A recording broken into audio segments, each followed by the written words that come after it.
დილამშვიდობისა მარტია, თან 13, მაგრამ დილიდან უნდა ეთარსებით და ამისთვის საქმიანად შეუდგეთ 4 შაბათ დღეს უცვლელად TV პირველთან ერთად.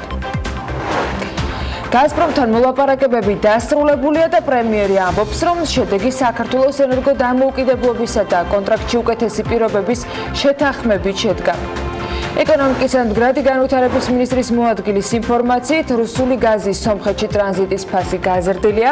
ნათია თურნავა ამბობს იმასაც, რომ კომერციული საიდუმლოებიდან გამომდინარე კონკრეტული რიცხვების დასახელება არ შეუძლია, თუმცა შეთანხმება ორივე მიმართულებით, მათ შორის შესაწყიდი გაზის საფასურის მიმართულებითაც გაუმჯობესებულია.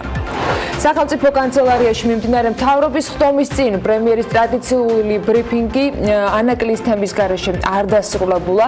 ბახტაძე გუშინ წუხდა, რომ TBC-ის საქმის ანაკლიასთან დაკავშირება არასწორად ხდება. მამუკა ხაზარაძეს კი მორიგი კითხვები აქვს მთავრობასთან ანაკლიაში გზის დარკინი გზის დაპროექტების ტენდერი 4-ჯერ არის ჩავარდნილი, შაშან ქვეყანამ თითქმის მილიარდი ლარი ვერ აითვისა ინფრასტრუქტურულ პროექტებში. ეს რისი ან ვისი ბრალია? ბიზნესმენი აგრძელებს შეკითხვების დასმას, საზოგადოება კი პასუხებს ელოდება. სრული პასუხისმგებლობით მინდა ვთქვა, რომ 2020 წლის ბოლოსთვის ანაკლის სპორტთან გზა აშენდება. საავტომობილო გზების დეპარტამენტის თავმჯდომარემ ასე უპასუხა ხაზარაძის შეკითხვას. ირაკლი ქარცელაძე აღნიშნავს, რომ ანაკლის სპორტის მშენებლობა სახელმწიფოს ინიციატივაა და ნებისმიერი შეფერხება პირველ რიგში სახელმწიფოს ინტერესს აზიანებს. ფოთის ნავსადგურში ახალი კატარული საზღვაო ხაზის მილაჰას პირველი გემი შემოვიდა. 10 მარტს ფოთის საზღვაო ნავსადგურში პირველად მილაჰას ხაზის გემი ნორდ ვაიოლეტი დაფიქსირდა. კომპანია მილაჰას 2 ხომალდი რეგულარულად შავი ზღვის პრესის მარშრუტით იმოძრავებს, რომელიც ფოთის, პირეოსის, სტამბულის და ნოვოსიბირსკის პორტებს დააკავშირებს. ამერიკის საზღვაო დეპარტამენტის წარმომადგენლებმა და მაღალჩინოსანმა კულტვორკერმა ბიძინა ივანიშვილთან 1 საათიანი შეხვედრის შემდეგ უკვე განმარტებები მედიასთან გააკეთა, რომ ქვეყნის უსაფრთხოებისათვის და მომავალი განვითარებისათვის ანაკლის სპორტი სტრატეგიულად არის მნიშვნელოვანი. მის განვითარებასთან ერთად ვოლკერ შეხვედრები მთავრობის სხვა წარმომადგენლებთანაც ჰქონდა. იუსტიციის მინისტრად თია წულკიანი რჩება. მამუკა ბახტაძეს მის გარეშე ქართული ოცნება და მთავრობა არ წარმოუდგენია. თანამდებობიდან წასვლის ჰიპოთეტურ მიზეზებზე მედიასთან საჯარო კომენტარების შემდეგ გუშინვე წულკიანმა თქვა, რომ შეთანხმება მიღწეულია და ის სამინისტროს არ ტოვებს. თანამდებობა არ არის ფასეული, თქვა მან, მაგრამ არ უთქვამს რის გამო და ვისთან. ასევე რა თემაზე იყო აზერთა სხვადასხვაობა ისე, რომ 7 წლიანი მინისტრობის შემდეგ მან ფაქტობრივად წასვლა თავად დაანონსა. მინისტრის თანამდებობიდან მისი წასვლის შესახებ ბევრი თქვა. ამჯერად საქართველოს განათლების მინისტრის, კულტურისა და სპორტის მინისტრს გულისხმობ. გუშინ კიდევ ერთხელ მოვისმინეთ მიხეილ ბატიაშვილისაგან, რომ ინფორმაცია თანამდებობიდან მის შესაძლო წასვლასთან დაკავშირებით ტყუილია. ერთი კვირის განმავლობაში ფაქტობრივად ყოველდღიურად ვამტკიცებ, რომ არ მივდივარ, ვერანაირად ვერ დაგიდასტურებ და ხვალად შემიძლია იგივე გიპასუხოთ, ამბობს ბატიაშვილი ჟურნალისტების კითხვის საპასუხოდ. ფიჩი მიწისქვეშა გასაცავის პროექტში აღსრულების მაღალ რისკებს ხედავს. შედეგების მიხედვით გვაქვს კომერციული პირობების გაუმჯობესება. სატრანზიტო საფასური გაზრდილი, გაზის მიწოდების ფასი შემცირებული. როგორ მივახციეთ ამას? ამას აქვს რამოდენიმე აქსა. ერთი, რომ მე ვფიქრობ, რომ ჩვენმა გუნდმა, მომლაპარაკებელმა გუნდმა გამოიყენა კარგად ნავთობის სოფლიო ფასების დინამიკა. არის გარკვეული დაღმასვლა, შესაბამისად იყო მზადყოფნა გარკვეული დათბობების და ჩვენ ეს მომენტი კარგად გამოვიყენეთ. და მეორე, რაც შემიძლია ვთქვა, ალბათ ეფექტური იყო ჩვენი მოლაპარაკების ტაქტიკა.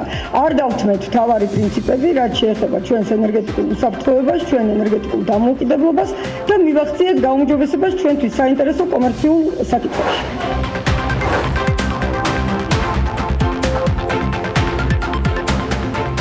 გაზპრომთან მოლაპარაკებები დასრულებულია, კონკრეტული რიცხვები უცნობი დარჩა, თუმცა მოგვიანებით ეკონომიკისა და მდგრადი განვითარების მინისტრის მოადგილემ ნათია თურნავამ, რომელიც მოლაპარაკებებში უშუალოდ იყო ჩართული, განმარტა, რომ საქართველოსთვის ორმხრივად სასარგებლო შედეგია მიღწეული.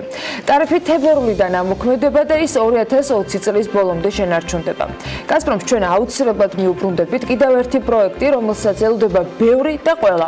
ამ პროექტის მოლოდინი პირდაპირ უკავშირდება საქართველოს ენერგოდამოუკიდებლობის განმტკიცებას, თუმცა ის ფაქტია, რომ ცალკეული და ავტორიტეტული საფინანსო ორგანიზაციები საქართველოში გასაცავის მშენებლობის სხვადასხვა რისკებს ხედავენ. ფილმშვიდობისა მე ანელა პიაშვილი ვარ, არანაირ ბაგრატიონიან სიხარულიძე და გამოუკვლეველი დნმ-ით საქმიან ამბებს გაგაცნობთ. თემის გაგრძელებისათვის კი გეტყვით, რომ რისკებზე მოსაუბრეთა შორის არის სარეიტინგო სააგენტო ფიჩი, რომელიც მიწისქვეშა გასაცავის პროექტში აღსრულების მაღალ რისკებს ხედავს. დეტალური ინფორმაცია ჩვენ GBC-ზე ამოვიკითხეთ. სააგენტომ პროექტის შესახებ შეფასება ნავთობისა და გაზის კორპორაციისათვის რეიტინგის გაზრდის ანგარიში თავად მიუთითა. ფიჩმა კორპორაციას რეიტინგი BB-მდე გააუმჯობესა, პერსპექტივა სტაბილურით. სააგენტო კი აღნიშნავს, რომ კორპორაცია განიხილავს მიწისქვეშა გასაცავს მშენებლობის პროექტს, რომლის ღირებულებაც დაახლოებით 270 მილიონი დოლარი გახლავთ. თავდაპირველად მშენებლობა 2017 წლიდან გადავადდა, თუმცა სააგენტო მაშინ ასკვნიდა, რომ მშენებლობა, რომელიც 2019 წელს უნდა დაიწყოს და იგეგმება, რომ მომდევნო 4 წლის განმავლობაში ებიტაში კონტრიბუციის გარეშე განხორციელდეს, გარკვეული რისკები შეიძლება არსებობდეს. კაპიტალური ხარჯების ზრდის შედეგად ველით, რომ კომპანიაში თავისუფალი სახსრების ბრუნვა ნეგატიური იქნება საშუალოდ 120 მილიონ ლარამდე 2018-2022 წლების განმავლობაში. ჩვენ ასევე ვხედავთ აღსრულების მაღალ რისკებს მსგავს პროექტში, განსაკუთრებით წინა პროექტთან შედარებით.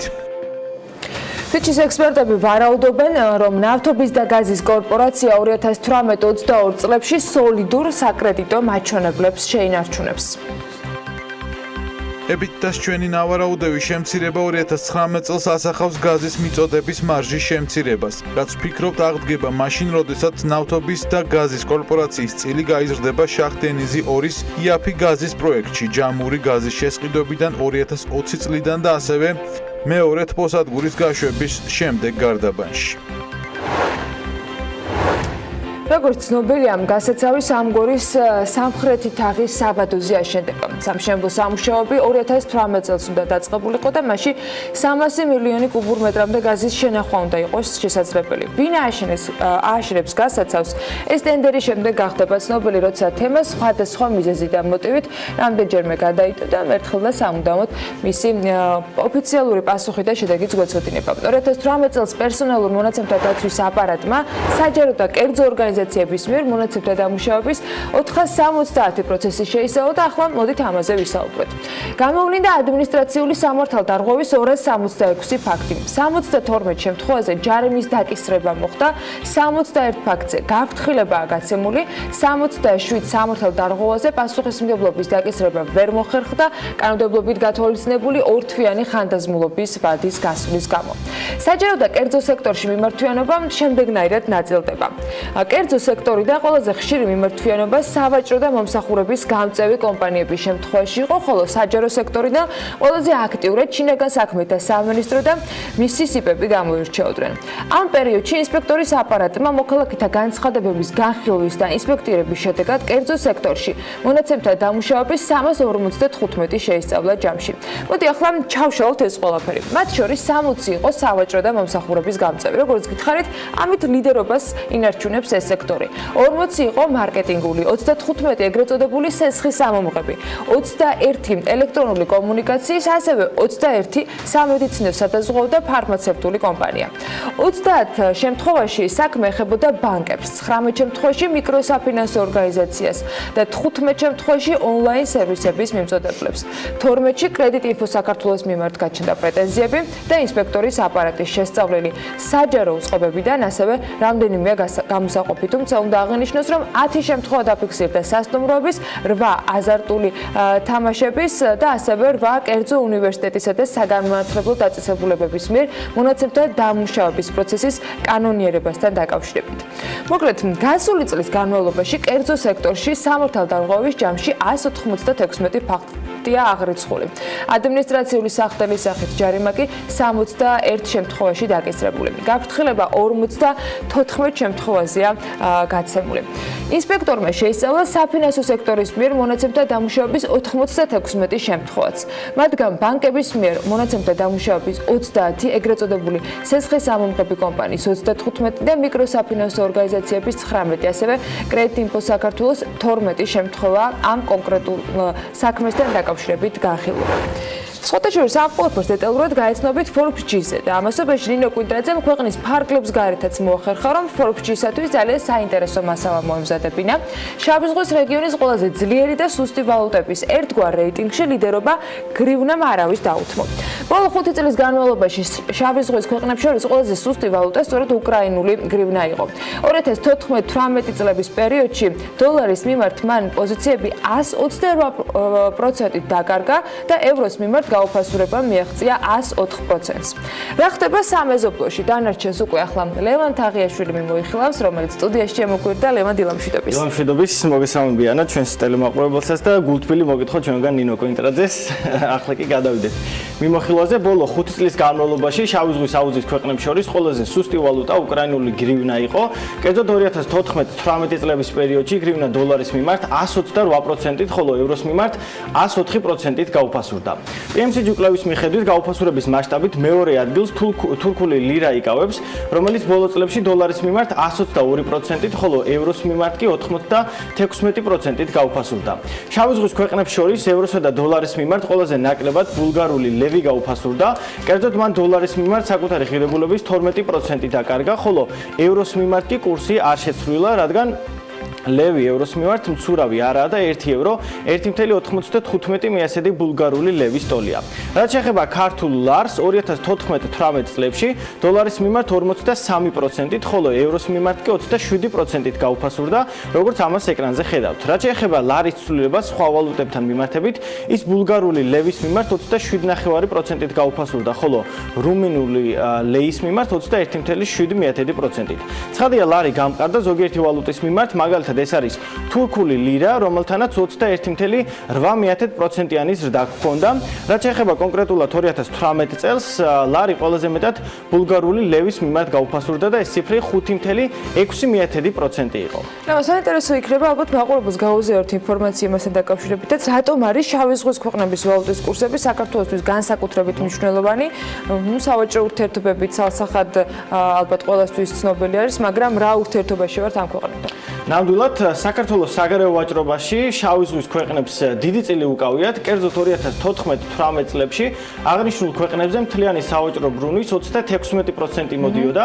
მათ შორის ყველაზე დიდი წილი კი არაა გასაკვირი, რომ რუსეთსა და თურქეთს ეკუთვნის, შესაბამისად, ლარის ცვლილება აღნიშნული ქვეყნების ვალუტების მიმართ დიდ გავლენას ახდენს როგორც ქვეყნის ექსპორტზე, ასევე მის იმპორტზე. მოკლედ, ასეთი ამბები არის რეგიონის ვალუტებთან დაკავშირებით. ახლა კონკრეტულად თურქეთზე უნდა კონცენტრირდეთ. ჩვენს ერთ-ერთ უმსხვილეს სავაჭრო პარტნიორ ქვეყანაში ბოლო დროს ბევრი პრობლემა შეიქმნა. 2009 წლის შემდეგ პირველად თურქეთის ეკონომიკაში რეცესია დაფიქსირდა. ინფორმაციას თურქეთის სტატისტიკის ინსტიტუტი აქვეყნებს. საქართველოს მნიშვნელოვანი ეკონომიკური პარტნიორის ეკონომიკური მდგომარეობის დეტალებით უკვე თათია ჩაფიჩაძე იქნება საქმიანი დილის მაყურებლისათვის.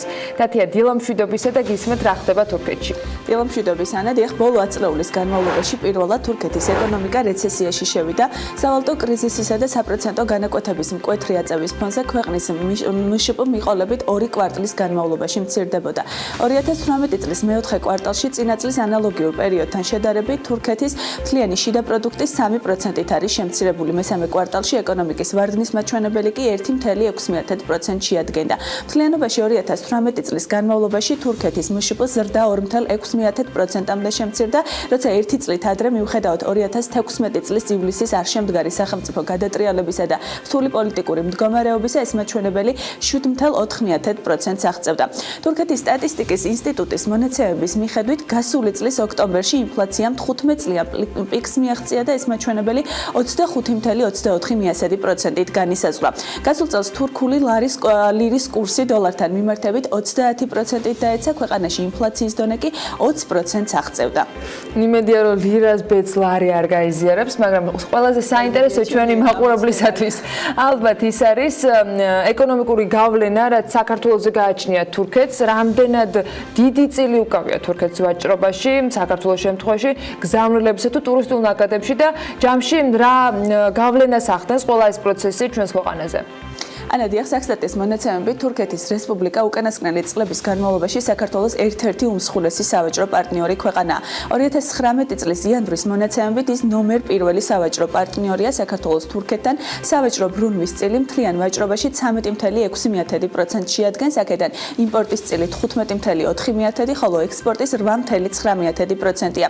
რაც შეეხება საქართველოსთან თურქეთში ექსპორტირებულ უმსხვილეს სასაქონლო ჯგუფებს, მათ შორის არის სპილენძის მადნები და კონცენტრანტები, ნახევარფაბრიკატები, ნახშირბანდის ფოლადისგან მაისურები, ასევე კოსტუმები, კომპლექტები და ფეროშენადნობები. იმპორტირებული პროდუქციის ჩამონათვალში კი შედის დაფასებული მედიკამენტები, მზანაწარმი, სხვა ტანსაცმლი თარგების ჩათვლით, რეზინის პრომატული სალტები და საბურავები, ასევე მეტალოკონსტრუქციები, შავი ლითონებისგან და სხვა მრავალი. გადავიდეთ გზავნილებზე. 2019 წლის იანვარში ქვეყანაში შემოსული ფულადი გზავნილების ნაკადების მოცულობამ სულ 115.7 მილიონი ამერიკული დოლარი შეადგინა. რაც შეეხება უშუალოდ თურქეთს, იანვარში ეს თანხა 6.85 მილიონი ამერიკული დოლარი იყო. ხვედრითი წილი ფულადი გზავნილების მთლიან მოცულობაში 5.92%-ით განისაზღვრებოდა. აღსანიშნავია, რომ 2018 წლის იანვარში ხვედრითი წილი 8% იყო.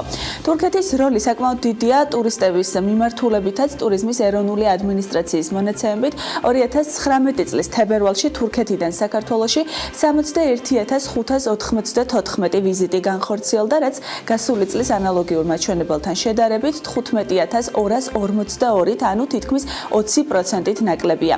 აღსანიშნავია, რომ 31 მარტს თურქეთში ადგილობრივი არჩევნებია დანიშნული. და ძალიან საინტერესო არის პროცესი, რომელიც განვითარდება ამ ქვეყანაში. ნახოთ, როგორ განვითარდება მოვლენები, რა თქმა უნდა, თურქეთის ეკონომიკის პრობლემები გარკვეულწილად აისახება საქართველოს ეკონომიკაზეც. მადლობა თათია შენ მიმოხილვისათვის. ჩვენ კი ბიზნეს სიახლეების კოლეჯი გველოდება, მთავრობა ახალ საგრანტო პროგრამას იწყებს საწარმოო უკეთესი მომავლისათვის. ასეთი არის მისი სახელი. მამუკა ბახტაძის განცხადებით, ამ პროგრამის განხორციელება ოკუპირებულ ტერიტორიებზე მცხოვრებ მოსახლეობასთან ნდობის აღდგენის კუთხით მნიშვნელოვანი ხელშემწყობი ფაქტორი იქნება. საქართველოს განათლების, მეცნიერების, კულტურისა და სპორტის მინისტრი მიხეილ ბატიაშვილი მთავრობის გუნდში დაპირისპირებას უარყოფს და ამბობს, რომ აზერთა სხვადასხვაობის საკითხი ამ დროისათვის ამოწურულია. ეკონომიკისა და მდგრადი განვითარების მინისტრის ვიზიტი კორეაში გრძელდება. გიორგი ქობულიამ შეხვედრა უმსხვილესი კონგლომერატების ჰიუნდაის და სამსუნგის ხელმძღვანელებთან გამართა.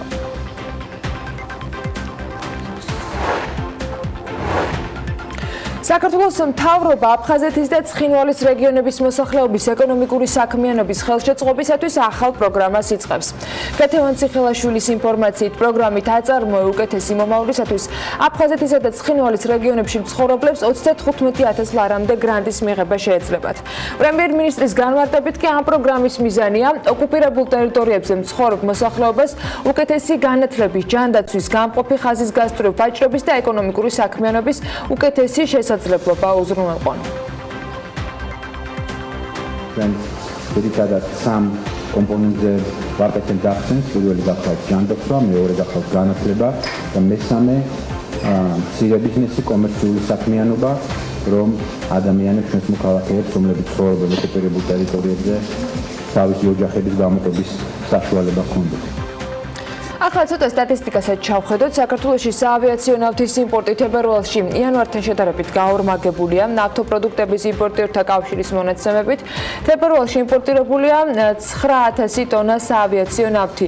ქვეყნების მიხედვით კი თებერვალში საავიაციო ნავთის იმპორტის ყველაზე დიდი წილი თურქმენეთიდან არის 4,3 ტონა, რაც მთელი იმპორტის 47,7%-ია. იმპორტიორ ქვეყნებს შორის ეგვიპტე, ასევე თურქეთი სახელმწიფო 26,7% და 25,6% წილით.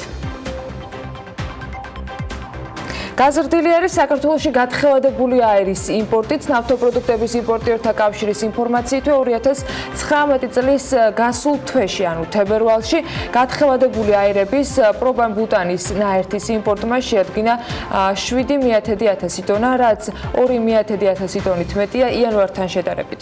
2019 წლის თებერვალში საქართველოში გათხევადებული აირების ნაერთის იმპორტის 99.9% რუსეთიდან არის განხორციელებული. ახლა ისევ სახელმწიფო კანცელარიას უნდა დაუბრუნდეთ. პირდაპირ უცხოური ინვესტიციების მოცულობის შემცირებაში მნიშვნელოვანი წვლილი შეიტანა მაგისტრალური გასადენის დაპროექტების დასრულებამ. ასეთი იყო სწორედ მთავრობის ხდომის დაწყებამდე პრემიერის პასუხი დასმულ კითხვაზე FDI-ის 35%-იან კლებასთან დაკავშირებით, რომელიც 2018 წლის წინასწარ მონაცემებზე დაყრდნობით საქსტატმა იქამდე გამოაქვეყნა. გასულ წელს საქართველოში განხორციელებული პირდაპირ უცხოური ინვესტიციების მოცულობა $1.230 მილიონი, რაც 1/3-ით არის ნაკლები, ვიდრე ეს 2017 წელს იყო. არა გვაქვს საქმე პირდაპირ უცხოური ინვესტიციების შემცირების ტენდენციასთან და დინამიკასთან. ეს პირველი ნორმატივა. მეორე, რა თქმა უნდა, მე ვარ ერთსულოვანი იმპათოსის, რაც თქვენ აღნიშნეთ, რა თქმა უნდა, ჩვენ გვჭირდება მეტი პირდაპირ უცხოური ინვესტიციები და ასევე სექტორები, სადაც ჩვენ მეტი ძალისხმევა და მეტი ენერგიის მიმართებს და პირველ რიგში აქ გამოყოფილი ენერგეტიკა. არხად მაყოფილი ამასი. რაც შეეხება ენერგეტიკას, აქ ჩვენ მეტი ტემპით შეგვიძლია რომ გქონდეს და დარწმუნებული ვარ გვექნება. საქართველოში პირდაპირ უცხოური ინვესტიციების შემცირების თემას გუშინ საქართველოს ბანკის გენერალური დირექტორის გამოეხმაურა. არჩილ გაჩეჩილაძე ამბობს, რომ FDI-ის შემცირება ძირითადად ერთი დიდი პროექტის დასრულებით არის გამოწვეული. FDI-ის შემცირება მე რაც ვნახე ძირითადად არის გამოწვეული არის ერთი დიდი პროექტის დასრულებას უკავშირდება. რაც შეეხება უშუალოდ ასე ვთქვათ სხვა სფეროში ხან მოიმატებს ხან დაიკლებს სამშენებლო კუთხით გეთახმებით რომ იყო ბოლო ხანებში შემცირება, თუმცა ჯამში ასე ვთქვათ კერძო ინვესტიციები, ჯამში განსაკუთრებით შიდა ინვესტიციები საკმაოდ იყო გაზრდილი 2018 წლის განმავლობაში. კიდევ ერთი თემა, რაზეც მამუკა ბახტაძემ გუშინ ისაუბრა, ეს განათლების სექტორია. პრემიერი აღნიშნავს, რომ მთავრობამ უკვე დაიწყო მუშაობა საკანონმდებლო ინიციატივაზე, რომელიც მთლიანი შიდა პროდუქტის 6%-ის განათლებაში ინვესტირებას ისახავს მიზნად. ინიციატივას მთავრობა პარლამენტს წარუდგენს, რომელიც ამ ვალდებულების შესაბამისი ჩანაწერის საკანონმდებლო აქტებში გაჩენას უზრუნველყოფს, რომლის მიხედვითაც მთავრობებს ვალდებულებების შესრულება მომავალშიც დაეკისრებათ. პრემიერმა განაცხადა, რომ განათლების სექტორისათვის ბიუჯეტი წელს გაიზარდა და მომდევნო 2 წლის განმავლობაში კიდევ მნიშვნელოვანი მატება დაფიქსირდება. ჩვენ როგორც მიმდინარე წელს, ასევე მომდევნო 2 წლის განმავლობაში მნიშვნელოვნად გავზარდეთ და გავზრდით ბიუჯეტს განათლების სექტორისთვის. მიმდინარე წელს ის შეადგენს $1.6 მილიარდ, მომდევნო წელს ის გახდება $2 მილიარდი. შემდეგ ის გაიზრდება $9.5 მილიარდით და უკვე 2022 წელს ის მიაღწევს $3.4 მილიარდს. და როგორც მე გავიმეორე, ეს ვალდებულება შემდეგი 10 წლების განმავლობაში გადაეცემა ყველა ხელისუფლებას. პირველ ეტაპზე სახელმწიფო 500-მდე ადამიანს გადაამზადებს, ეს ციფრი კი ყოველთვიურად გაიზრდება. ამ ინფორმაციის წყარო უკვე მიხეილ ბათიაშვილია. მინისტრი ამბობს, რომ შემოდის სახელმწიფო სერტიფიკატის ცნება, რაც მსურველებს საშუალებას მისცემს გადამზადების კურსი ყველაზე მინიმალური ბიუროკრატიით გაიარონ. მისივე თქმით, ამ მიმართულებით კერძო სექტორთან აქტიური მუშაობა და შეხვედრები მიმდინარეობს. მოგეხსენებათ, რომ ძალიან ბევრ სფეროში არსებობს საკმაოდ ბევრი კადრის დეფიციტი და დღეს შემოვიღეთ უკვე მთავრობის დადგენილებით ახალი რეგულაციები, რომელიც რას გულისხმობს. ანუ ამაში დამსაქმებლების აქტიურად ჩართვას და კერძო სექტორის ჩართვას, იმიტომ რომ გადამზადებას თავისთავად იმ შემთხვევაში აქვს მიზანი და აზრი, თუ ამაში მონაწილეობს დამსაქმებელი და კერძო სექტორი, ამიტომ დღევანდელი დადგენილებით ფაქტიურად ჩვენ მივიღებთ წესებს, რომლის მიხედვითაც შეგვეძლება კერძო სექტორი აქტიურად ჩავთვოთ გადამზადების და დასაქმების პროცესში. უფასო ფაკულტეტები მომავალ წელსაც იქნება, ესეც განათლების მინისტრმა თქვა. მიხეილ ბატიაშვილმა ჟურნალისტებს დასმული კითხვის საპასუხოდ მთავრობის ხდომის დასრულების შემდეგ უთხრა, რომ მომავალი წლის გაზაფხულზე სამინისტრო უფასო ფაკულტეტების მოდელს და დაფინანსების საკითხს განახლებულად წარადგენს. სადაც არის რეალურად იგივე სხვადასხვა პროფესიებში, სფეროებში საჭიროებები, ამ პრიორიტეტის მიხედვით და ეკონომიკის პრიორიტეტის მიხედვით მოხდეს ეს. მეორე წელს არანაირი ცვლილება არ იგულისხმება ამ კუთხით, არანაირად არ განხორციელდება და მომავალ წელს უკვე სადღაც ალბათ გაზაფხულის ბოლოს დანარჩენ რეფორმის ნაწილებთან ერთად უკვე კონკრეტულად წარმოადგენთ, როგორ შეიცვლება როგორც დაფინანსების მოდელი, იგივე უფასო ფაკულტეტების მოდელი. ამინდის პროგნოზის სპონსორია სადაზღვევო კომპანია უნისონი. თავისუფალი დაზღვევა თქვენი სიმშვიდისათვის. მოგეთ ახლა ამინდის პროგნოზის დრო არის. გარემოს ეროვნული სააგენტო კი განახლებულ ინფორმაციას გვაწვდის და ამ ინფორმაციის მიხედვით ამინდი დღეს განპირობებული იქნება შავი ზღვის ჩრდილო-დასავლეთიდან მოქმედი შედარებით ცივი ჰაერის მასების და სამხრეთიდან გავრცელებული თბილი ჰაერის მასების ურთიერთქმედებით. მოსალოდნელია დრო გამოშვებით ღრუბლიანობის მომატება. დასავლეთ საქართველოს უმეტეს და აღმოსავლეთის ზოგიერთ რაიონში იწვიმებს, მაღალ მთაში კი იქნება თოვლჭყავი, იქროლებს დასავლეთის მიმართულების ქარიც. სოხუმში წვიმა და 17 გრადუსიან ავარაუდები, იწვიმებს ბათუმშიც და აქ 18 გრადუსამდე გათბება ჰაერი. წვიმა იქნება ხობულეთშიც, სადაც 20 გრადუსი იქნება დღის განმავლობაში მაქსიმალური ტემპერატურა, ისევე როგორც ქუთაისში. ზუგდიდსა და ანაკლიაში მაქსიმუმ 19 გრადუსი დაფიქსირდება და ორივე შემთხვევაში წვიმაა მოსალოდნელი. ოზურგეთში 21 გრადუსი იქნება და აქაც იწვიმებს. ონში 16 გრადუსიან ავარაუდები, წვიმასთან ერთად გორში 20 გრადუსამდე გათბება ჰაერი და ნალექიანი დღეელოდება გოროლებსაც. იწვიმებს ცხინვალშიც და აქ მაქსიმუმ 19 გრადუსი იქნება ტემპერატურა.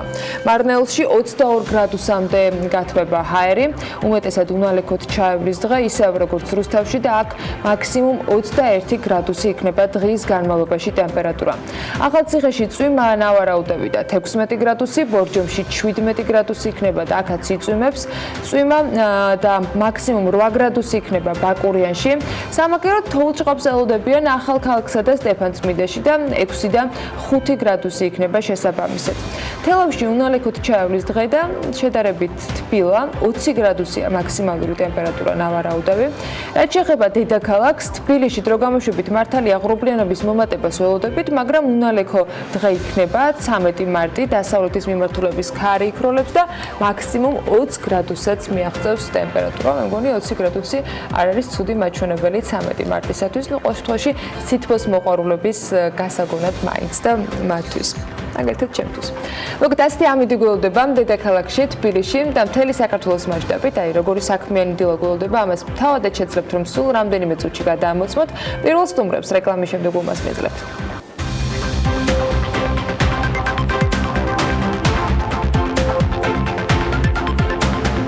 ანაკლია ნამდვილად შეცვლის არსებულ ვითარებას, რადგან ის შუა კორიდორის ღრმაწყლოვან პორტს აშენებს, რომელიც სასიცოცხლო და აუცილებელია ვაჭრობის გასაფართოებლად. ეს სულ ცოტა ხნის წინ ეკონომისტმა ანაკლის პორტის შესახებ დაწერა და რთულია პრინციპში ამას არ დავეთანხმოთ. სტატიაში ასევე აღინიშნა, რომ ის იქნება ახალი აბრეშუმის გზა, რომლის მსგავსი ამბიციური პროექტის განხორციელებაც ასეთ არამდგრად რეგიონში ადვილი არ არის. ანაკლის მშენებლობა 2016 წელს უნდა დაწყებულიყო, მაგრამ დაფინანსება შეფერხდა და პროცესები ხელისუფლების სრულებამ შეანელა.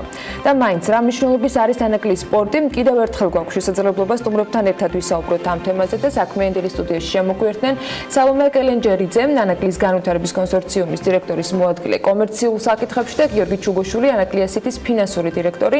მოგესალმებით, მადლობა იმისთვის, რომ ხართ ჩვენთან ერთად. ანაკლიასთან დაკავშირებით ეს მცირედი ამონარიდები ეკონომისტის იმ სტატიიდან არის, რომელიც მიმოიხილავს რეგიონში ამ პორტის მნიშვნელობას და იმ დერეფანზე საუბრობს, რომელიც საქართველოს შეიძლება რომ გამოიყენოს როგორც ტვირთ გადამზიდავმა. ფაქტია რომ რთულია ვინმე შეეწინააღმდეგოს იმას, რომ მას ძალიან დიდი მნიშვნელობა ექნება საქართველოსთვის და რეგიონისათვის, მაგრამ ამ ყოველთვის ფონზე ტემპები განსაკუთრებით საინტერესო და ამ ტემპებზე ბოლო დროს ბევრ საუბრობთ.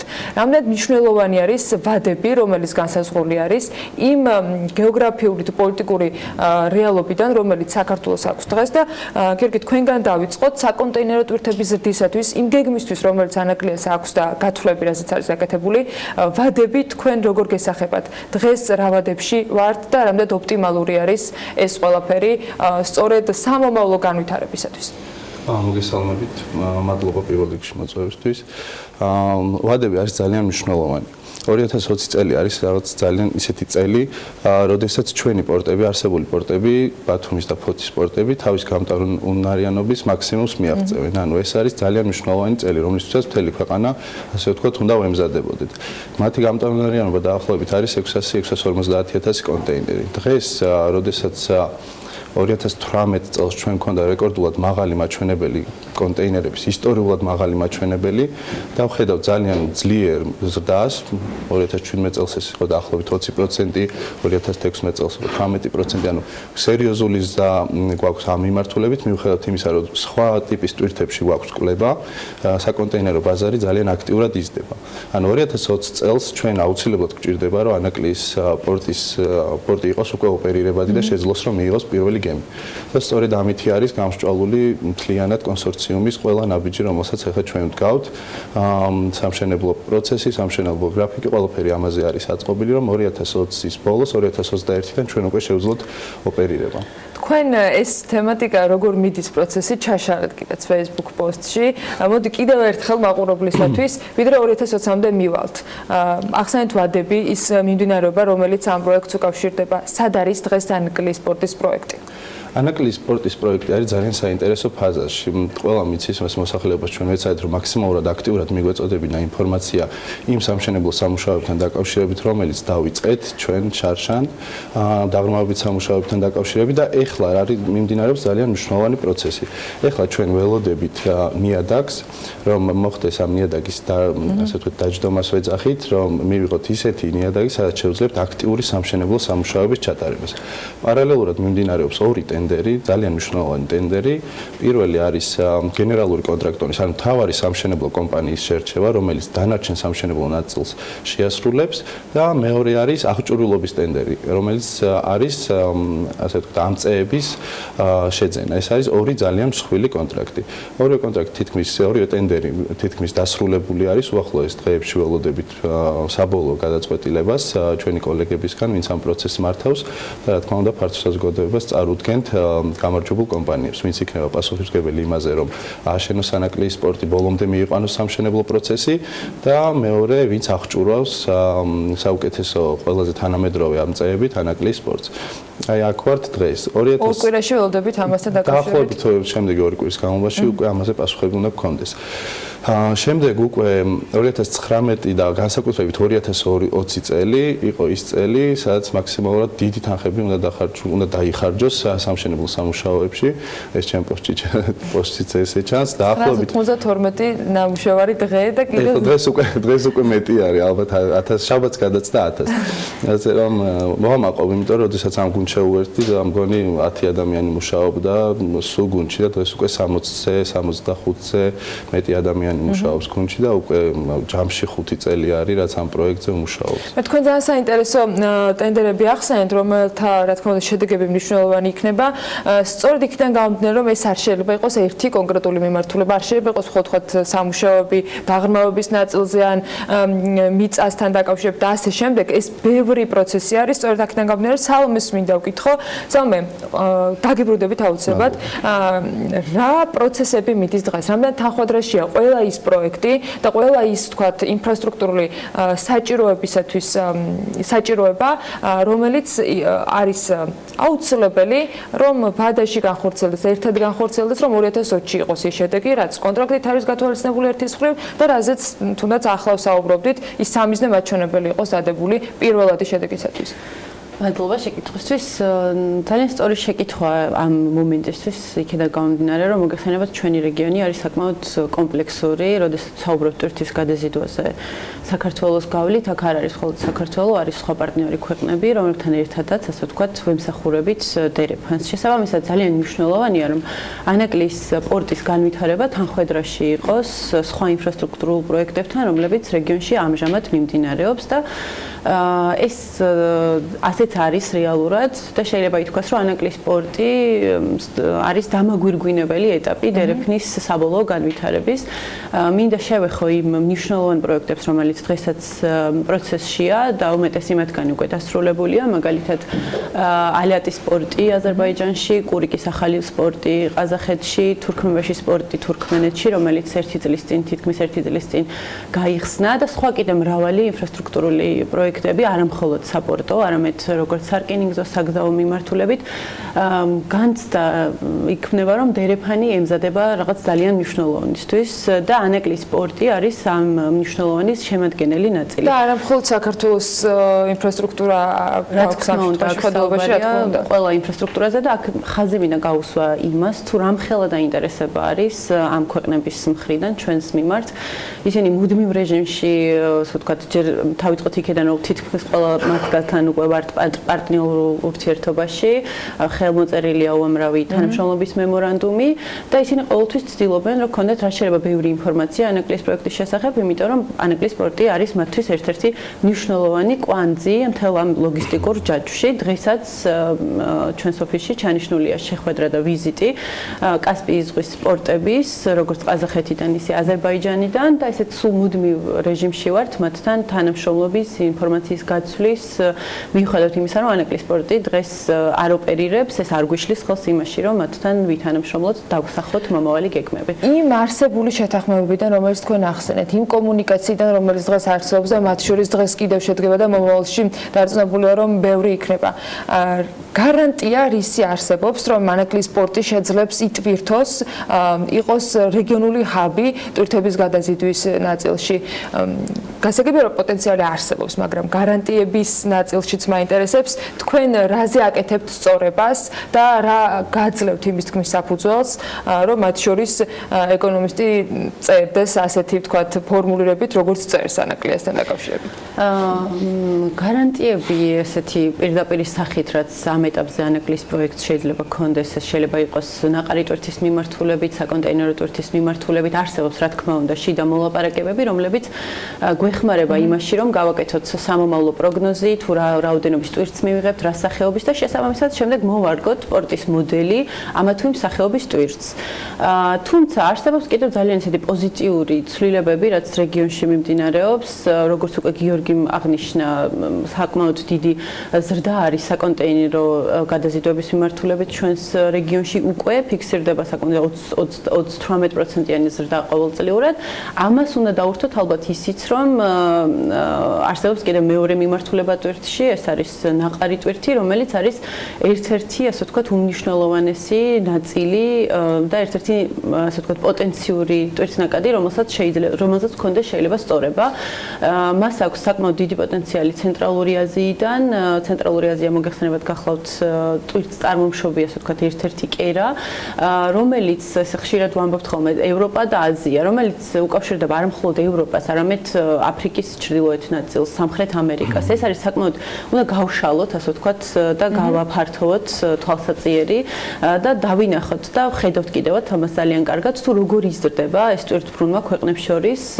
ჩვენი ქვეყანა დღეს არის ამ ტვირთის გამტარი, თუმცა ეს მოცულობები არ არის საკმარისი იმისთვის, რომ ქვეყანაში შეიქმნას კონკრეტულად უფრო დიდი ეკონომიკური დოულათი. შესაბამისად, ჩვენი პორტი მოემსახურება სწორედ ამ პროცესებს, დაეხმარება ამ ტვირთს, რომ მოხდეს სწორედ საქართველოს გავლით სხვადასხვა კონტინენტების მიმართულებით და არა მხოლოდ ევროპის. გიორგი, თქვენ ახსენეთ, რომ 2020 წელი არსებული პორტებისათვის იქნება უკვე ის ზღვარი, როდესაც ისინი მაქსიმუმის, ვთქვათ, გადაზიდვა შეძლებენ და იმის იქით, რაც არ უნდა სურველი იყოს, ამ შეძლებობა არ გაჩნდება. მაშინ, როდესაც საუბარი მიდის მათ შორის ამ პორტების გაფართოებაზე, თუნდაც დაღრმავების ნაწილზე, შავი ზღვის შედარებით სამხრეთ, ვთქვათ, სანაპიროზე, ვიდრე არის ანაკლია, რა უკეთესი პირობა შეიძლება ჰქონდეს ანაკლია შეთავაზებული პოტენციური პარტნიორებისათვის, ვიცი რომ საუბარი არის მათ შორის განსაკუთრებული ზონის სტატუსზე და იმ იურისდიქციაზე, რომელიც ბრიტანულ სამართალს დაექვემდებარება. აი ასეთი დეტალები რეალურად რა სიახლეს თავაზობს, ან რა შეთავაზებას აჩენს საქართველოსგან პარტნიორებთან? ძალიან მნიშვნელოვანი საკითხი შეეხეთ. ზოგადად, როდესაც გაფართოებაზე ვსაუბრობთ, მნიშვნელოვანია ვახსენოთ, რას ვაფართოებთ და რას ვაკეთებთ, ხო? რომელ ტერმინალს ვაშენებთ. ზოგადად, ტვირთები კლასიფიცირდება მსხვილ სამ კატეგორიად, ხო? საკონტეინერო, მშრალი ნაყარი ტვირთები და თხევადი ტვირთები. როდესაც ტერმინალს ვაფართოებთ, უნდა ვთქვათ, რის ტერმინალს ვაფართოებთ, საკონტეინერო ტერმინალს ვაფართოებთ თუ ნაყარი ტვირთების ტერმინალს ვაფართოებთ. ბოლოს რა ინფორმაციაც იყო, ეს არის $100 მილიონი ინვესტიცია, რომელიც ძირითადად ნაყარ ტვირთებს ეხება და არანაირად არ გაზრდის ქვეყნის პოტენციალს როგორც საკონტეინერო ნაწილში, ხო? ჩვენ ვსაუბრობთ საკონტეინერო ნაწილზე. რა თქმა უნდა, ნაყარ ტვირთებზეც ვსაუბრობთ, იმიტომ რომ გვაქვს ასე ვთქვათ გარანტირებული ტვირთი, რომელზეც გვაქვს თანხმობა ჩვენი პარტნიორისგან ამ ტვირთის გადაზიდვასთან დაკავშირებით და ამან გამოიწვია სწორედ ის, რომ ჩვენ მოგვიწია პორტის დიზაინის ცვლილება. იმის მაგივრად, რომ თავიდან ჩვენ დადიზაინებული ქონდა, რომ უნდა ქონდა 2 საკონტეინერო ნავმისადგომი. დღეს თუ საბოლოო დიზაინს თქვენ შეხედავთ, ჩვენ გვაქვს 3 ნავმისადგომი, 2 საკონტეინერო და 1 ნაყარი ტვირთების ტერმინალის. ეს არის ძალიან მნიშვნელოვანი გაუმჯობესება დიზაინის, რომელშიც დაგვეხმარა ჩვენი ამერიკელი დიზაინერი ბერგერ აბამი და SSA, რა თქმა უნდა, აქტიურად იყვნენ ამ პროცესში ჩართული. მაგრამ საკონტეინერო ნაწილში ჩვენ ახალ პროექტებს მნიშვნელობას ვერ ხედავთ. ბათუმს ჰქონდა დაანონსებული მცირე გაუმჯობესება, მაგრამ ეს მნიშვნელოვნად ვერ შეცვლის არსებულ სიტუაციას, იმიტომ რომ ალბათ იცით, რომ 80% საკონტეინერო ბაზრის არ მოდის ფოთის პორტზე, ხოლო მხოლოდ 20% და ნაკლები მოდის ბათუმის პორტზე. ანუ მან სერიოზულ გაუმჯობესებაზე ვერ ვისაუბრებთ. რაც შეეხება ჩვენ მოცემულობას, ანაკლის სპორტის მთავარი პლუსი არის ის, რომ მას აქვს ძალიან დიდი პოტენციალი სწრაფად და იაფად გაფართოვდეს. ანუ პირველი ფაზა, რომელზეც ახლა ჩვენ ვსაუბრობთ, არის $600 მილიონი, ხო? და მას, როდესაც ამ თანხას ჩვენ ინვესტირებას მოვახდენთ, გვექნება ტერმინალი 1 მილიონი კონტეინერის გამტარუნარიანობის პლუს 1.5 მილიონი ტონა ნაყარი ტვირთების ტერმინალი. მეორე ფაზა ჯდება მხოლოდ $200 მილიონი და ემატება 600,000 კონტეინერი. ანუ რომ შეადაროთ $1-ზე რამ $1 ინვესტიცია და კონტეინერების რაოდენობა, ხო, აქ უკვე სხვა თანხებზე ვსაუბრობთ. ეს პირველი ფაზა საკმაოდ მძიმე არის, იმიტომ რომ აქ ხდება ძირითადი დაღრმავებითი სამუშაოები, აქ ხდება ტალღტეხის მშენებლობა, აქ ხდება მთელი ინფრასტრუქტურის მშენებლობა, ნიადაგის დიდი ნაწილის მომზადება და ასე შემდეგ, რკინიგზის შემოყვანა და ასე შემდეგ. ამიტომ პირველი ფაზა არის ძალიან ძვირი ფაზა და მის ძალიან ბევრი თანხა უნდა დავხარჯოთ ამაში, მაგრამ საუბარი არის იმაზე, რომ გარდა პორტისა, როგორც თქვენ აღნიშნეთ, ჩვენ ვაკეთებთ ანაკლის სპეციალური ეკონომიკური ზონის პროექტს პირველ ეტაპზე და შემდეგ უკვე ქალაქზე შეგვიძლია ვისაუბროთ. სპეციალური ეკონომიკური ზონა არის ძალიან მნიშვნელოვანი რაღაც. ჩვენ არსებული მონაცემებით, რაც საბოლოო მონაცემები გვაქვს, დაახლოებით ამ ეკონომიკური ზონის განვითარების რაღაც ფაზის შემდეგ, დაახლოებით 4 ფაზაა, თუ სწორად მახსოვს, 16,000 სამუშაო ადგილი იქნება მხოლოდ ეკონომიკურ ზონაში. და რა თქმა უნდა, ამ ეკონომიკურ ზონამ, რომელიც იქნება კონცენტრირებული ლოგისტიკაზე და ინდუსტრიაზე, მნიშვნელოვნად უნდა წაახალისოს სპორტის გამტარუნარიანობა, სპორტის ტვირთები, იმიტომ რომ იქ კომპანიები, რომლებიც საერთაშორისო კომპანიები, რა თქმა უნდა, რომლებიც იქ ოპერირებას მოახდენენ, მათ უნდა შემოიტანონ თავისი საწარმოო მასალები და ასევე პროდუქცია შემდეგ გაიტანონ სხვადასხვა ბაზრებზე, ხო? ლოჯისტიკის წარმოების საშუალება ადგილზე უჩნდებათ ამ ყველაფრიდან გამომდინარე. რა თქმა უნდა. თავარი არის ახლა ისო ჩვენ ძალიან ბევრ დროს და ენერგიას ვხარჯავთ, რომ სპეციალური ეკონომიკური ზონა, პორტი და საგზაო და სარკინიგზო ინფრასტრუქტურა იყოს ერთმანეთში ინტეგრირებული და სინერგიულად შეძლოს ჩვენმა მომხმარებელმა მისი გამოყენება. ამ ნაწილში ჩვენ ჩავდავასრულეთ ტენდერი კონსულტანტთან დაკავშირებით, ვარჩევთ კონსულტანტს, რომელმაც ეს ყველა დიზაინი იქნება, გამტარუნარიანობა თუ სპეციფიკაციები უნდა შეაჯამოს და მნიშვნელოვანი რეკომენდაციები მოგცეს იმასთან დაკავშირებით, რა არის შესაძლებელი. რა ტიპის ოპერაციები იქნება, დეტალურად იქნება გაწერილი, რა ტიპის ოპერაციებს უნდა ველოდებოდეთ აი ამ სამ ინფრასტრუქტურულ ერთეულს შორის და როგორ უნდა დაიგეგმოს თითოეული წერტილი ინფრასტრუქტურის იმისთვის, რომ სატრანსპორტო კომპანიები იქნებიან ეს თუ საწარმოო კომპანიები, მათ შეძლონ ძალიან ეფექტურად და იაფად ოპერირება ანაკლის სპეციალურ ეკონომიკურ ზონაში და შემდეგ რა თქმა უნდა ინტეგრირებული იყვნენ პორტთან, რომ მაქსიმალურად სწრაფად შეძლონ თავისი პროდუქტი საბოლოო ბაზრებთან მიტანა. რა თქმა უნდა, რკინიგზასთან და გზასთან ეს ყველაფერი უნდა იყოს ინტეგრირებული, იმიტომ რომ ჩვენ არ გვაქვს იმის ფუფუნება საქართველოსნაირ ქვეყანას, რომ რომელიმე ინვესტორი დავკარგოთ. ხო, ჩვენ უნდა ვიყოთ ისეთი თუ გვაქვს საშუალება რომ შევქმნათ ისეთი ინფრასტრუქტურა, რომელიც ყველას მოერგება, უნდა შევქმნათ ასეთი ინფრასტრუქტურა. 2020 წელზე აკეთებენ ალბათ ინვესტორები აქცენტს იმიტომ რომ ოფიციალურად გაცხადებული 2020 წელი არის, როდესაც პირველი გემი შეძლებს რომ ამ პორტით ისარგებლოს.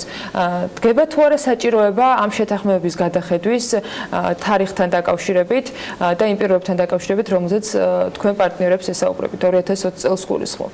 ყველა იმ პროცესიდან გამომდინარე, რომელიც არის საუბარი. Albat ჩვენ ასე ვთქვათ სამუშაო რეჟიმი და ის პროცესები რაც ჩვენს კომპანიაში მიმდინარეობს ახლა რა თქმა უნდა არ გვაძლევს იმის საფუძველს რომ ვივარაუდოთ რაიმე ასე ვთქვათ შედეგის გადავადება. შესაბამისად ჩვენ კომპანიის შიგნით სწორედ იმ თანამშრომლებს რომლებიც ესე დაუღალავად შრომობთ და არ ვაჩერებთ ამ პროცესს უკვე რამოდენიმე წელია არ გვაქვს ამის განცდა რომ რაიმე შეიცვლება იმიტომ რომ მაქსიმალურად ვართ ორიენტირებული იმაზე, რომ დავუშვათ ასე ვთქვათ, შესრულდეს ყველა ის ვადა, რომელიც დაწესებულია კონკრეტული დავალების შესასრულებლად. ეს იქნება გენერალური კონტრაქტორის შერჩევა, ეს იქნება ამ წეების ასე ვთქვათ, მომწოდებლის შერჩევა, დეტალური დიზაინის დამუშავება თუ ასე შემდეგ. და ანუ ვერ ვიტყოდი, რომ ჩვენ ასე ვთქვათ, მოლოდინი გვაქვს, რომ 2020 წლის ბოლოს, 2021 წლის დასაწყისში პორტი არ გაიშვება. შესაბამისად, ჩვენ გვაქვს იქით მოლოდინი იმის რომ იმ ვთქვათ ენერგიით და შრომით რასაც ვდებთ ამ პროცესში ყველაფერი შესრულდება ისე როგორც იყო თავიდანვე შეთანხმებული. მე დარწმუნებული ვარ და იმედი მაქვს რომ ამ შედეგთან დაკავშირებითაც ერთად შევძლებთ რომ ვისაუბროთ და რა თქმა უნდა ვისაუბროთ უფრო უკეთესი ვთქვათ მაჩვენებლების წარდგენით ვიდრე წინასწარი გეგმა არსებობდა. წარმატებას გისურვებთ განსაკუთრებული გულშემატკივრის სტატუსით ანაკლის პროექტთან დაკავშირებით არა მხოლოდ პორტის იმ ქალაქზე რომელზეც ახლა ვსაუბრობდით და იმ შესაძლებლობის რომელიც ნებისმიერ კომპანიას გადამზიდავი იქნება ეს თუ ლოჯისტიკური მიმართულებით ოპერირებადი ამ რეალობაში შეექმნება. მადლობა თქვენ იმისთვის რომ იყავით ჩვენთან ერთად. სალომე კელენჯერიძე, სანაკლის განვითარების კონსორციუმის დირექტორის მოადგილეს კომერციულ საკითხებში და გიორგი ჩუგოშვილს სანაკლისის ფინანსურ დირექტორს მასპინძლობდით საქმიანი დილის სტუდიაში. დავიდრეთ სარეკლამო პაუზაზე გავალთ ნილონგურაშვილის მიერ მომზადებული სიუჟეტი უნდა შემოგთავაზოთ. მოპედების სამართავად მოქალაქეებს მართვის მოწმობის გამოსის ჩაბარება მოუხდებათ. ეს მთავრობის მიერ დამტკიცებულ საგზაო უსაფრთხოების ეროვნული სტრატეგიის 2019 წლის სამოქმედო გეგმაში შეგვიძლია ამოვიკითხოთ რეგულაციას, რომელიც წელს შესაძლოა ამოქმედეს მოპედების იმპორტიორი კომპანიები დადებითად აფასებენ, თუმცა იმასაც ამბობენ, რომ ეს ბიზნესის გაყიდვების კუთხით მათთვის მნიშვნელოვანი დარტყმა იქნება. ნინი ლონგურაშვილი სტუმრობდა კომპანიას, რომელიც საქართველოს მოქალაქეებს აძლევს შანსს და შესაძლებლობას მარტივად იქირაონ ან იყიდონ სკუტერები.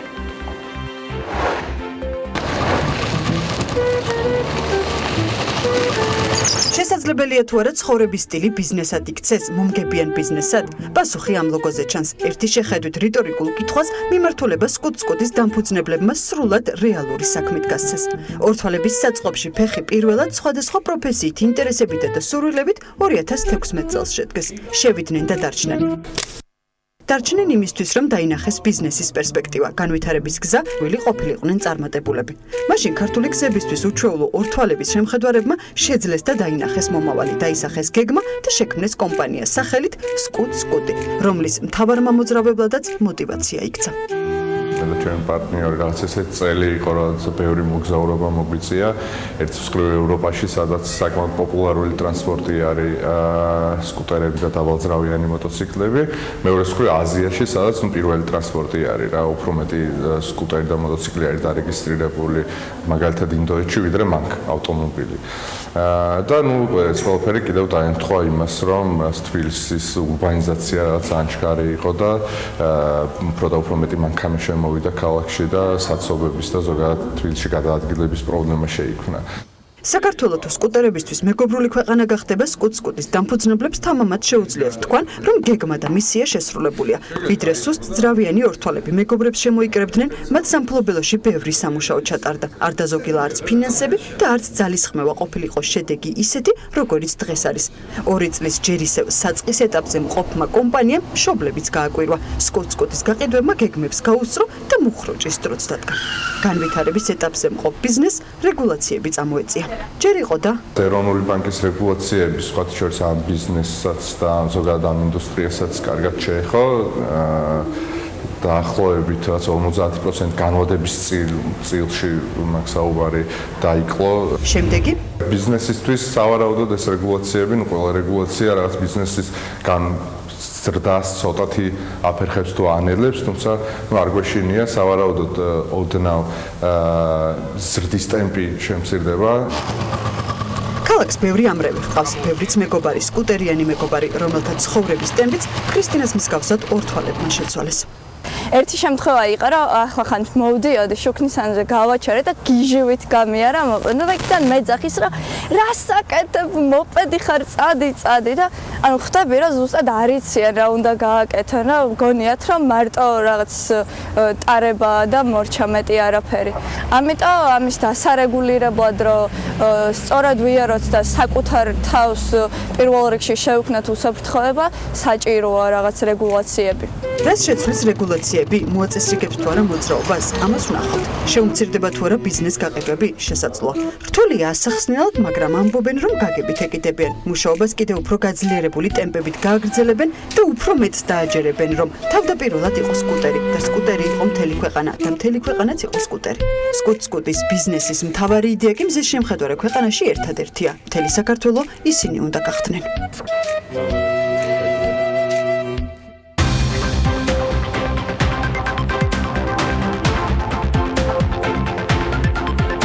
როგორ აისახა იანვრიდან ამოქმედებული დაკრედიტების შეზღუდვა მომხმარებელზე, ჯერ უცნობია პირველი კვარტალის მონაცემებს განსაკუთრებული ინტერესით ველოდებით და ამასობაში ირკვევა, რომ საბანკო რეგულაციები შესაძლოა შემსუბუქდეს.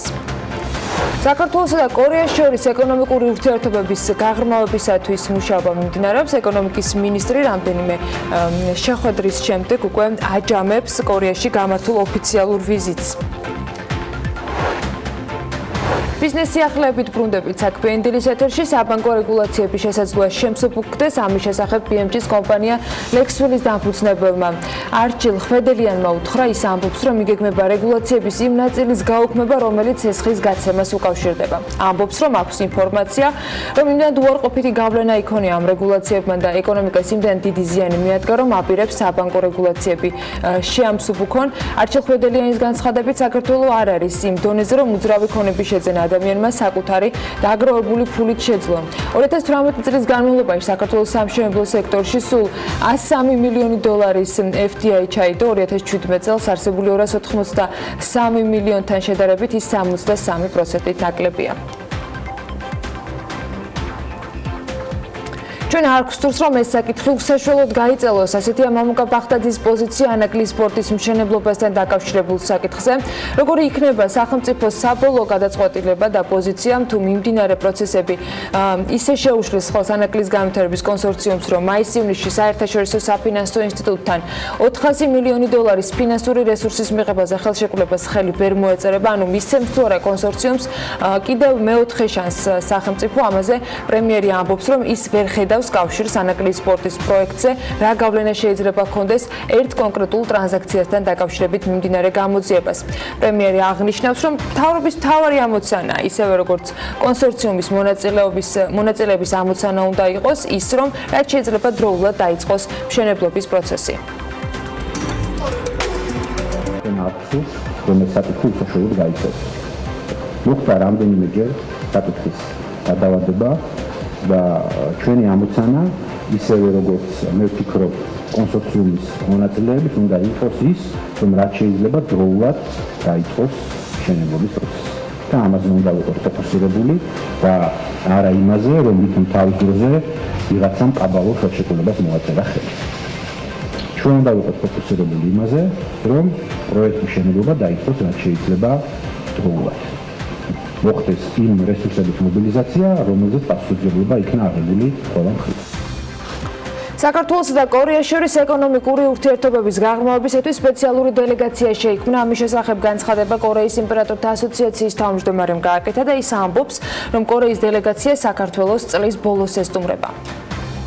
ვილაპარაკეთ, რომ უკვე ივნისში კორეაში ჩამოდიან ჩვენი პროდუქციის წარმოებლები, როგორც სოფლის მეურნეობაში, ასევე სხვა სექტორებში, რომლებიც წარადგენენ თავის პროდუქციას კორეაში, სადაც იქნება უამრავი მყიდველი პროფესიონალური, რომლებიც შეარჩევენ პროდუქციას კორეაში იმპორტისთვის. რა თქმა უნდა, პირველ რიგში ლაპარაკი არის ისეთი სოფლის მეურნეობის პროდუქციაზე, როგორც არის ღვინო, თაფლი, არაალკოჰოლური და სხვა ალკოჰოლური სასმელები. About Georgian product აქამდეც კარგად ვიცნობდი ქართულ პროდუქციას და ვიცოდი თქვენი კეთილი ნების შესახებ, რომ განვამტკიცოთ ურთიერთობა ჩვენს ქვეყნებს შორის.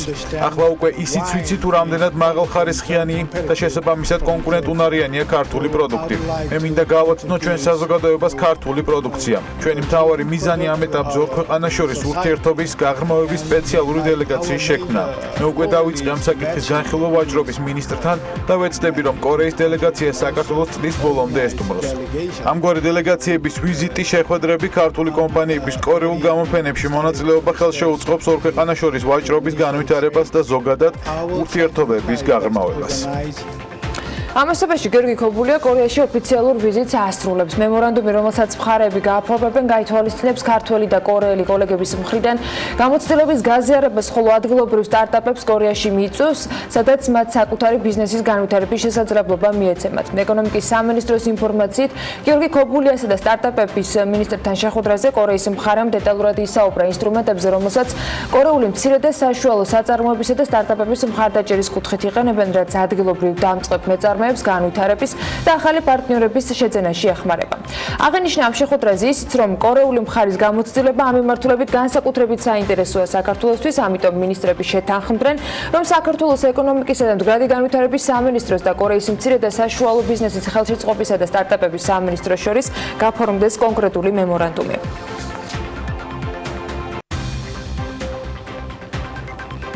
კორეა აღმოსავლეთ აზიის ერთ-ერთი ყველაზე მსხვილი და მნიშვნელოვანი ეკონომიკაა. ეს ვიზიტი კი ჩვენთვის დამატებით შესაძლებლობებს ხსნის, ამბობს ქობულია. კორეის რესპუბლიკაში მინისტრის სამინისტროს დელეგაცია სამუშაო ვიზიტით 11 და 12 მარტს იმყოფებოდა და ამ ვიზიტის ფარგლებში შეხვედრები კორეის რესპუბლიკის სამთავრობო და ბიზნეს წევრებთან შედგა. ხელი მოეწერა ასევე ხელშეკრულებას საქართველოს-კორეას შორის ეკონომიკური თანამშრომლობის შესახებ. ამავდროულად იწყება მუშაობა ინვესტიციების დაცვის ხელშეკრულებაზე, რათა გაიხსნა შესაძლებლობა კორეის რესპუბლიკასთან თავისუფალი სავაჭრო რეჟიმის შექმნასთან დაკავშირებით. ვიზიტის ფარგლებში სამინისტროს წარმომადგენლებს ჰქონდათ შეხვედრა უმსხვილესი კონგლომერატების ხელმძღვანელებთან, მაგალითად როგორიც არის Hyundai და Samsung.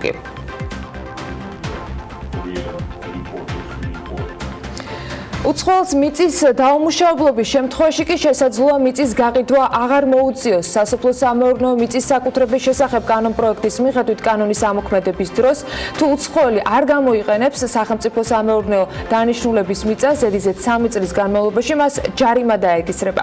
სანქციები ეხება ფინანსურ ინსტიტუტებსაც, თუ 2 წლის განმავლობაში არ მოხდენენ, მაშინ ისინი მიწის გასხვისებას.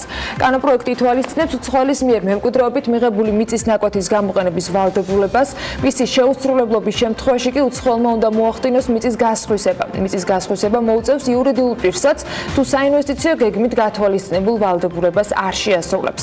გაუსხვისებლობის შემთხვევაში უკვე მიწა სახელმწიფო საკუთრებაში გადაინაცვლებს.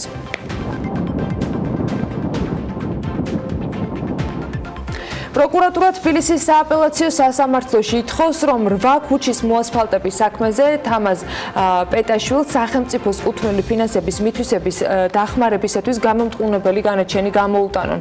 8 ქუჩის მოასფალტების საქმეს სააპელაციო პროკურატურაშიც გაასაჩივრებს.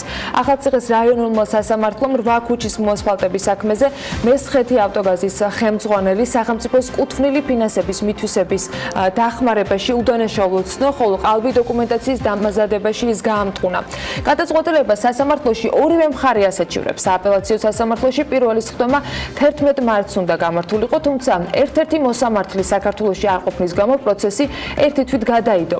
ახალციხეში 8 ქუჩის მოასფალტების საქმეზე შეგახსენებთ, რომ რაიონულმა სასამართლომ გადაწყვეტილება ჯერ კიდევ 26 დეკემბერს გამოიტანა. მოსამართლე მარიკა ჩიტაშვილმა მესხეთი ავტოგაზის ხელმძღვანელი ყალბი საანგარიშწორებო დოკუმენტაციის დამზადებაში დამნაშავედ ცნო და 5000 ლარიანი ჯარიმა დააკისრა. ადიგენის მერია დერცელი კიკიბოს მიმართულებით დამეწყრელ მონაკვეთთან ახალ შემოვლით გზას გაიყვანს. სამუშაოების სავარაუდო ღირებულება კი 499,286 ლარია.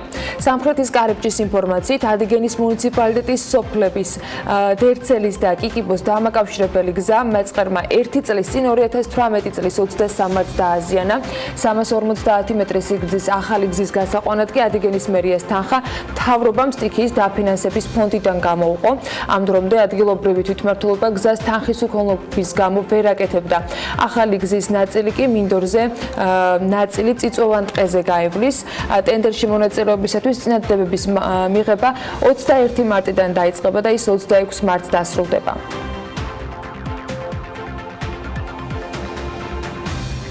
არის თუ არა ევროკავშირი ეგრეთ წოდებული საგადასახადო 64 რატომ არის დღემდე გადასახადებისაგან თავის არიდება ევროკავშირის მთავარი გამოწვევა და სატრიალებს ყველაზე მეტი ფული. ამ კითხვებზე პასუხებს მარიამ ადამიანიძე და თავი მოუყარა ერთ სიუჟეტში მასალას, რომელიც ევრონიუსის მასალებზე არის ძირითადად მომზადებული.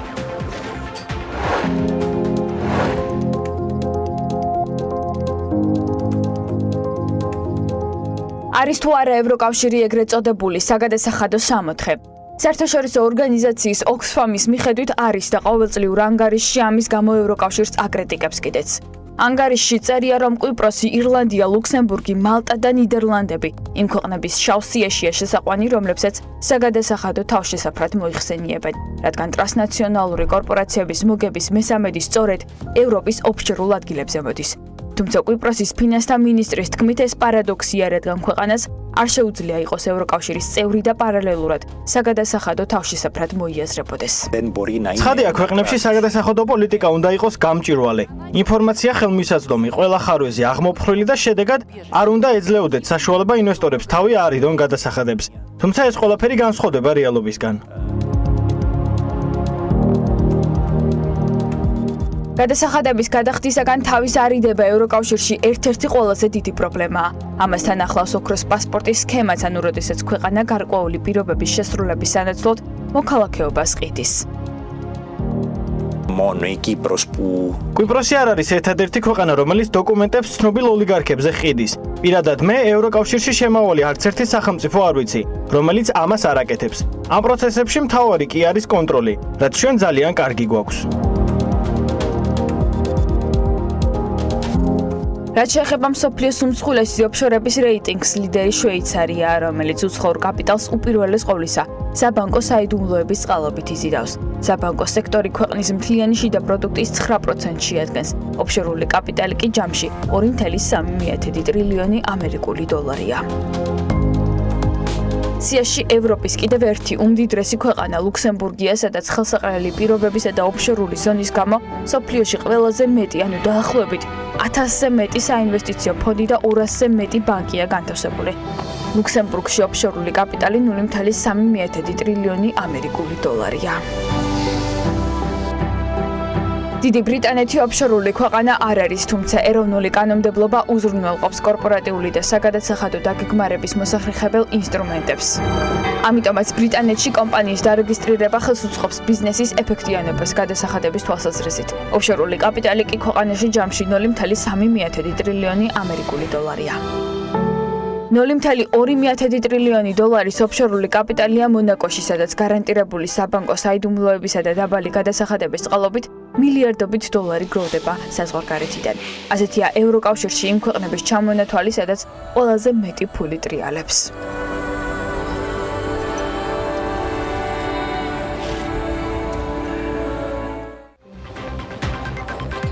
რთული მოლაპარაკებების შემდეგ შეთანხმება მიღწეულია. საქართველოს მთავრობამ რუსულ გაზპრომთან ახალი ხელშეკრულების პირობები შეათანხმა. ხელშეკრულება რამდენიმე დღეში უკვე ოფიციალურად ხელმოწერილი იქნება და ახალი ტარიფი 1 თებერვლიდან ამოქმედება. კონტრაქტის გასაფორმებლად დასრულებული მოლაპარაკებების შედეგებზე საქართველოს ეკონომიკისა და მდგრადი განვითარების მინისტრის მოადგილე ნათია თურნავა საქმიანი დილის ეთერში გვერდება. მოგესალმებით, ქაბატონ ნათია, მადლობა იმისთვის, რომ ხართ ჩვენთან ერთად. პირველ რიგში ძალიან მიხარია, რომ ასეთ სასიამოვნო და პოზიტიური გზავნილით გვიწევს ამ თემის გაშლა ჩვენ სტუდიაში. თქვენ გუშინ თქვით, რომ ორივე ნაწილში შესასყიდი გაზის საფასურის და ასევე სატრანზიტოს ნაწილშიც გაუმჯობესებულია კონტრაქტის პირობები. ასევე თქვით, რომ არ შეგიძლიათ კონტრაქტის პირობებზე დეტალურად საუბარი, მაგრამ მაინც უნდა ვიკითხო, რამდენად უკეთესი არის ეს პირობები. მოგესალმებით. პირველ რიგში დიდი მადლობა რა უთმობ დროს ამ მართლაც მნიშვნელოვან თემას. მაყურებელმა იცის ალბათ რომ წინა 2 წლის განმავლობაში 2017-ში და 2018-ში მოქმედებდა გაზპრომთან კონტრაქტი, იმიტომ რომ საქართველოს ასრულებს ძალიან მნიშვნელოვან ფუნქციას რეგიონში, სატრანზიტო ფუნქციას. ეს სატრანზიტო ფუნქცია ეხება როგორც აზერბაიჯანულ გაზს, რომელსაც ჩვენ ვატარებთ კონსორციუმის მილსადენით, ასევე რასაკვირველია რუსულ გაზს, რომელსაც ჩვენ ვატარებთ სომხეთისკენ და აი ამ ასე ვთქვათ მნიშვნელოვან მომსახურებაში ჩვენ რასაკვირველია ჩვენი სიკეთე უნდა მივიღოთ. ამოიწურა წინა კონტრაქტის პირობები და დადგა აუცილებლობა ახალი 2 წლიანი ციკლის საკონტრაქტო მოლაპარაკების. საკმაოდ რთული მოლაპარაკებები იყო და კმაყოფილები ვართ, რომ ჩვენ რაც თავარია ჩვენი ამოცანები ამ მოლაპარაკებაში რაც გვედგა სრულფასოვნად შევასრულეთ და რა თქმა უნდა ჩვენს ყველაზე მეტად წუხართ რომ არ შეგვიძლია გაგიზიაროთ ასე ვთქვათ ციფრებში გამოხატული ჩვენი კონკრეტული მონაპოვარი. რაც ძალიან მინდა რომ გავაკეთო, მაგრამ ესეთი პრაქტიკაა ზოგადად, როდესაც თემა ეხება კომერციულ მოლაპარაკებებს, მიუხედავად იმისა, რომ ძალიან ასე ვთქვათ მაღალი ინტერესის მქონე ასე ვთქვათ საკითხებია, მაგრამ რეალურად კომერციული ფასია, შიგნით კომერციული პირობები, კომერციული მოლაპარაკებები, პრაქტიკა არის, რომ ზოგადად ეს არის კომერციული საიდუმლოება. რატომ? იმიტომ რომ ანალოგიური მოლაპარაკებები გაზპრომსაც და საქართველოს ნავთობის და გაზის კორპორაციას შეიძლება კონდეს სხვა რომელიმე მხარესთან და ერთი მოლაპარაკების პირობები არ უნდა აზარალებდეს მეორე მოლაპარაკების კომერციული საიდუმლოების მიზეზები, მაგრამ ჩვენ თავისთავად მე სიმართლე გითხრათ რიცხვებთან ერთად თვითონ ამ მოლაპარაკების პროცესი ძალიან საინტერესოდ მეჩვენება და რა თქმა უნდა საინტერესო იქნება, რომ ყველა მის დეტალი ვიცოდეთ, მაგრამ რის შესაძლებლობაც გვაქვს, იმას ვერ გავცდებით. მინდა ვიკითხო, გაზრდილი არის ტრანსპორტირებისათვის საფასური, რომელსაც გადაიხდეს რუსეთი. ამავე დროს, ვიდრე ეს მოლაპარაკებები ასეთ აქტიურ ფაზაში იქნება და კონკრეტულ შედეგსაც გავიგებდით, ითქვა არაერთხელ, რომ სატრანზიტო მილის მომსახურების ხარჯიც არის გაზრდილი. კარგია, ზრდა რომ ფიქსირდება გადასახადის ნაწილში, მაგრამ ისიც ფაქტი არის, რომ ჩვენ უფრო მეტი ხარჯის გაწევა გვიწევს. რამდენად ადეკვატური არის, აი პროცენტულად რომ ვთქვათ, ხარჯი რამდენითაც გაგვეზარდა, იმდენით თუ გაიზარდა ის საფასური, რომელსაც რუსეთი გადაიხდის და მოკლედ რომ უფრო მარტივად რომ გაგიმარტივოთ, რომ არ მოგიწიოთ რაიმეს დარღვევა, ხაფარავს თუ არა გაზრდილი ხარჯის საფასურს გადახდელი თანხა. მოლაპარაკების პროცესი ნამდვილად მოიცავს ძალიან ბევრ ასპექტს და ერთ-ერთი არგუმენტი, რომელსაც ჩვენ ვიყენებთ დაუშვათ აქ, რომ აი ჩვენ ხარჯი გვაქვს და რასაკვირველია ეს ხარჯი უნდა იყოს სათანადოდ დაფარული. მაგრამ ახლა რეალობა როგორია, რომ ერთია დაუშვათ მოლაპარაკებაში რა არგუმენტს იყენებ და მეორეს მხრივ ახლა რა რეალობაა. ზოგადად გაზის ტრანსპორტირების კომპანია, რომელიც არის სახელმწიფო კომპანია და რომელიც ფლობს თავის აქტივად აი მილსადენებს და უვლის მათ, ემსახურება არა მარტო ტრანზიტს, არამედ ეს არის ზოგადად ის მილსადენების სისტემა და ეს არის 2000 კილომეტრი მარტივად რო ვთქვა ჯამში, რომელიც ემსახურება თითოეულ ჩვენთაგანს საქართველოს მომხმარებლებს. იმიტომ რომ ეს არის განუყოფელი ნაწილი ჩვენი მილსადენების შიდა ინფრასტრუქტურის, აი მარტივად რო გაიგოს, ესე იგი ჩვენმა მაყურებელმა 2000 კილომეტრია სულ და აქედან სატრანზიტო კონკრეტულად ამ კორიდორს რაც ემსახურება არის 253 კილომეტრი, ანუ სადღაც 1/1000. ეს ხარჯები, რომელიც დაკავშირებულია მილსადენების ამ 2000 კილომეტრის მოვლასთან, არის ჩართული საქართველოს მომხმარებლების საბოლოო ტარიფში, ისევე რა თქმა უნდა, როგორც სატრანზიტო საფასურში. ანუ არის გადანაწილებული თავისი, ასე ვთქვათ, წილობრივი ხვედრითი წილის და მიხედვით სხვადასხვა მომხმარებელს შორის, შიდა მომხმარებელს და გარე მომხმარებელს შორის და ეს სწორია, იმიტომ რომ იმისთვის, რომ ჩვენ სამზარეულოებში კონდეს ბუნებრივი გაზი, მან უნდა გაიაროს ჯერ ეს მილსადენები, მაღალი წნევის მილსადენი, მერე უკვე სადისტრიბუციო სისტემაში შევიდეს და მერე უკვე შედის, ასე ვთქვათ, ჩვენ სადარბაზოებში. ანუ 1/1000-ს რა თქმა უნდა, ანუ აქ არის საუბარი მაქსიმუმ 1/1000-ზე, რომელიც მოდის ამის დაწილად, თუმცა რა თქმა უნდა მოლაპარაკებებში ჩვენ ამას ასე ვთქვათ გავაბუქებდით უფრო, ხა ეს გარკვეულას მოლაპარაკების ხრიკებს გავთქვამ, მაგრამ რეალურად ეს არის სადღაც 1/1000 ჩვენი მთელი სისტემის დანაკარგების. ეს დანაკარგები უკაცრავად ხარჯები არის რა თქმა უნდა გადანაწილებული ტარიფში, არის ადეკვატურად ასახული, არსებობს მეთოდოლოგია გამჭვირვალე და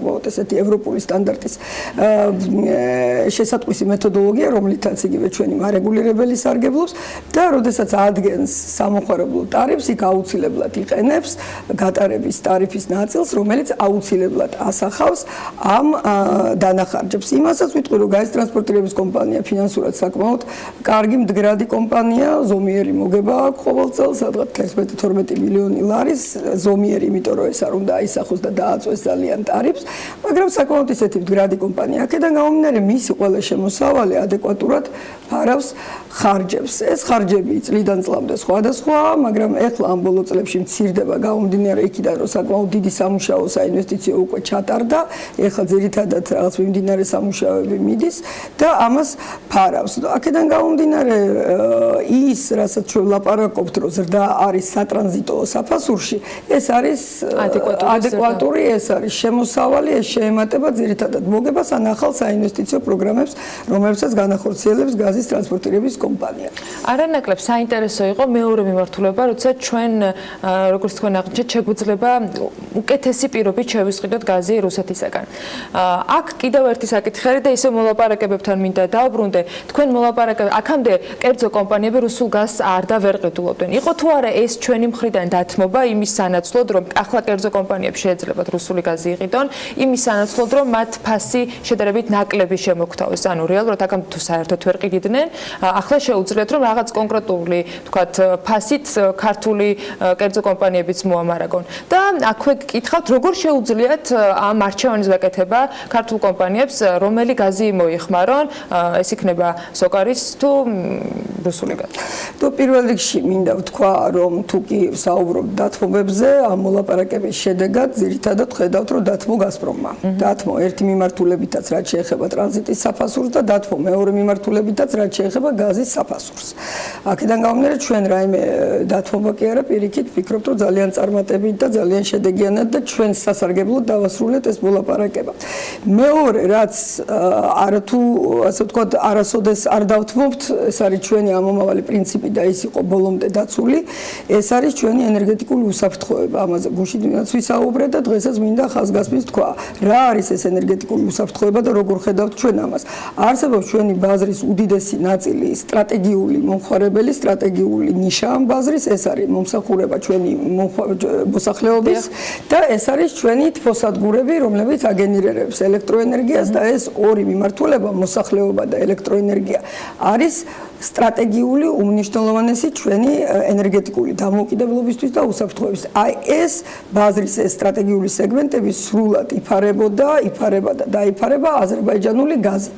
ჩვენ აზერბაიჯანულ გაზს ვიღებთ ორი, ასე ვთქვათ, წყაროთი, ერთი და მნიშვნელოვანი და კიდევ უფრო გაიზრდება, ეს არის შაღდენის კონსორციუმიდან ჩვენი სატრანზიტო ფუნქციიდან გამომდინარე მიღებული გაზი, რომელიც 2011-დან 12-დან კიდევ უფრო გაიზრდება, იმიტომ რომ თქვენ კარგად იცით, რომ შაღდენიზი ორის ფასად დასრულდა და დაიწყებს თანდათან შევსებას მილსადენი დამატებითი აზერბაიჯანული გაზის მოცულობით და ჩვენ რაღაც პერიოდში შევძლებთ, რომ უმეტესი წილი აზერბაიჯანიდან წამოღებული გაზი სწორედ ამ მიმართულებიდან იყოს მიღებული. მეორე მიმართულება ეს არის კერძო კომპანია, ეს არის აზერბაიჯანული კომპანია სოკარი, რომელიც გვაწვდის ჩვენ გაზს და აი ეს ორი წყარო სრულად დაფარავს ჩვენი ბაზრის უდიდეს ნაწილს, სტრატეგიულ ნაწილს, მოსახლეობას და ელექტროენერგიის წარმოებას.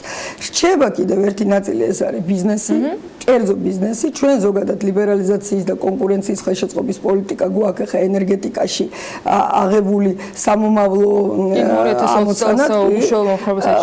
არა მარტო გაზთან მიმართებაში, არამედ ელექტროენერგიასთან მიმართებაში, ელექტროენერგეტიკული ბაზრის ლიბერალიზაცია უკვე წელს არის დაწყებული.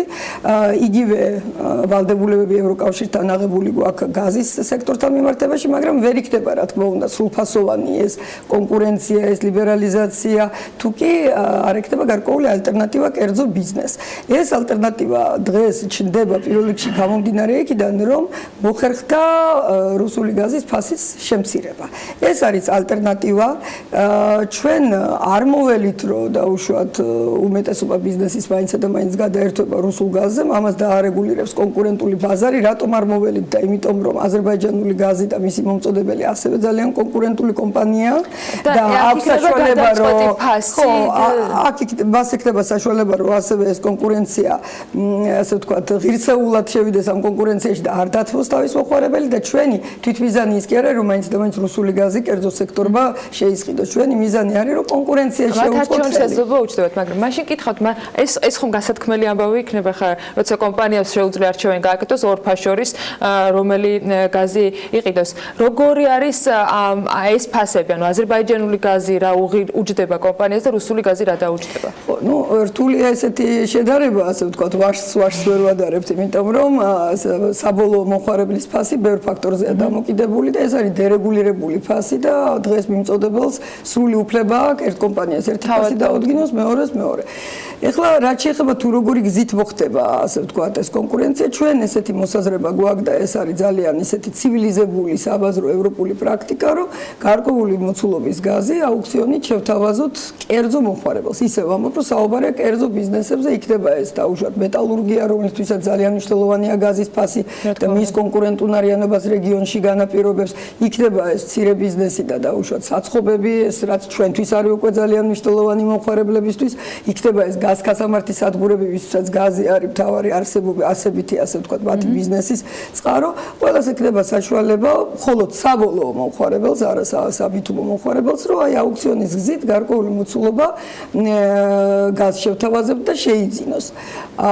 და რაც დაფიქსირდება აქ ფასი ჩვენ დავინახავთ, ის რასაკვირველია, იქნება იმაზე უკეთესი ალბათ, რასაც დღეს იღებენ ფიქსირებული, ხო, თუმცა ისე ვამბობ, რომ თავარი აქ არის არა ის თუ რა ფასი დაფიქსირდება, თავარი აქ არის ის, რომ დაიწყება კონკურენცია და ჩვენ ამ კონკურენციის მექანიზმის ხელშეწყობას ვაკეთებთ კერძო სექტორში.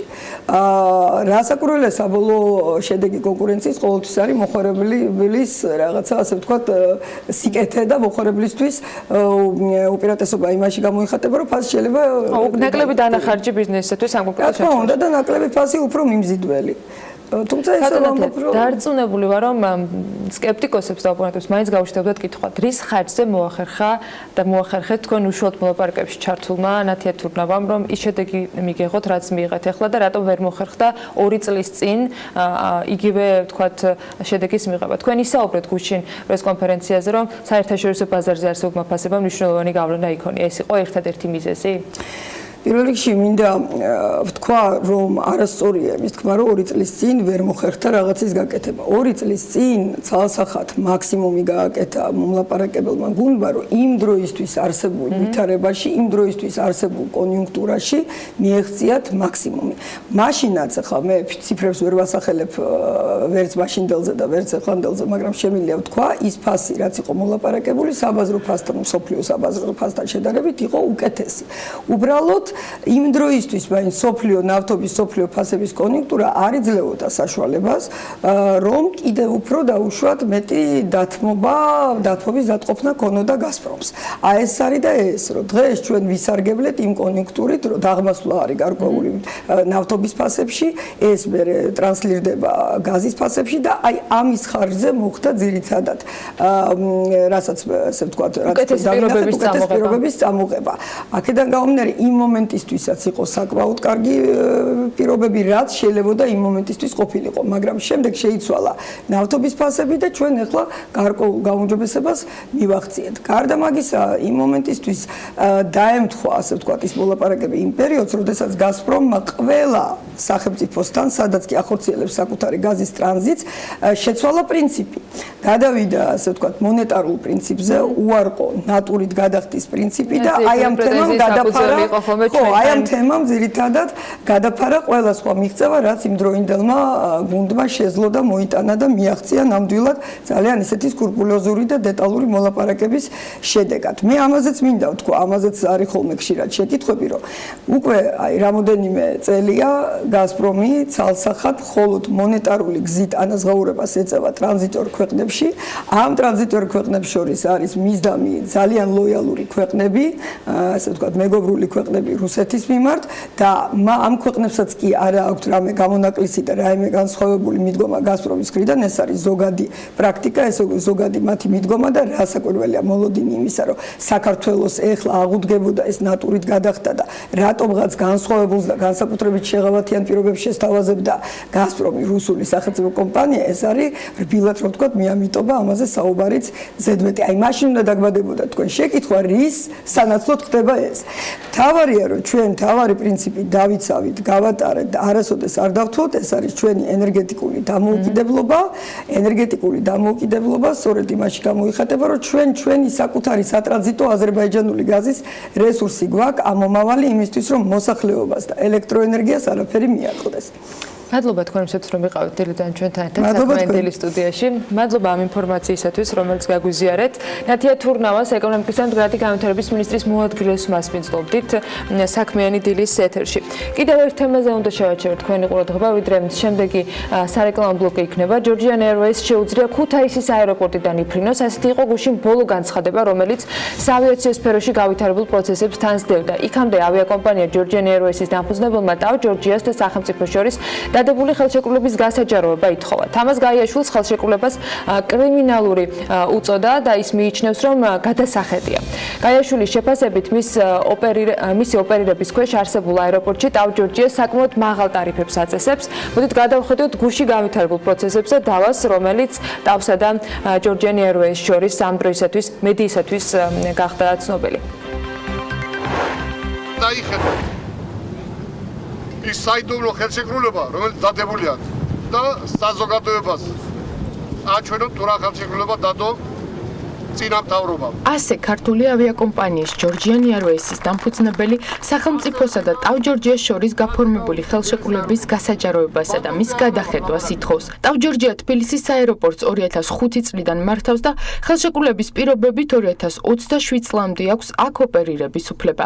ქართულ ავიაკომპანიას ტავ ჯორჯიას პირობები არ მოსწონს და მოსაკრებლებს, რომლებიც აეროპორტში არსებობს, კაბალურს უწოდებს. თამაზ გაიაშვილს არც აეროპორტის მმართველი კომპანიის მიერ განხორციელებული ინვესტიციების შეერა და ამბობს, რომ ტავ ჯორჯია აეროპორტში შესაბამის სერვისსა და მომსახურებას ვერ უზრუნველყოფს. ამ კომპანიას არავით არის სერიოზული ინვესტიციები, რაც ლაპარაკია 120 მილიონი დახარჯეს აქ. არ არის დახარჯული, მე ამის გარანტიას გაძლევთ. აქ მისი ნახევარიც კი არის დახარჯული.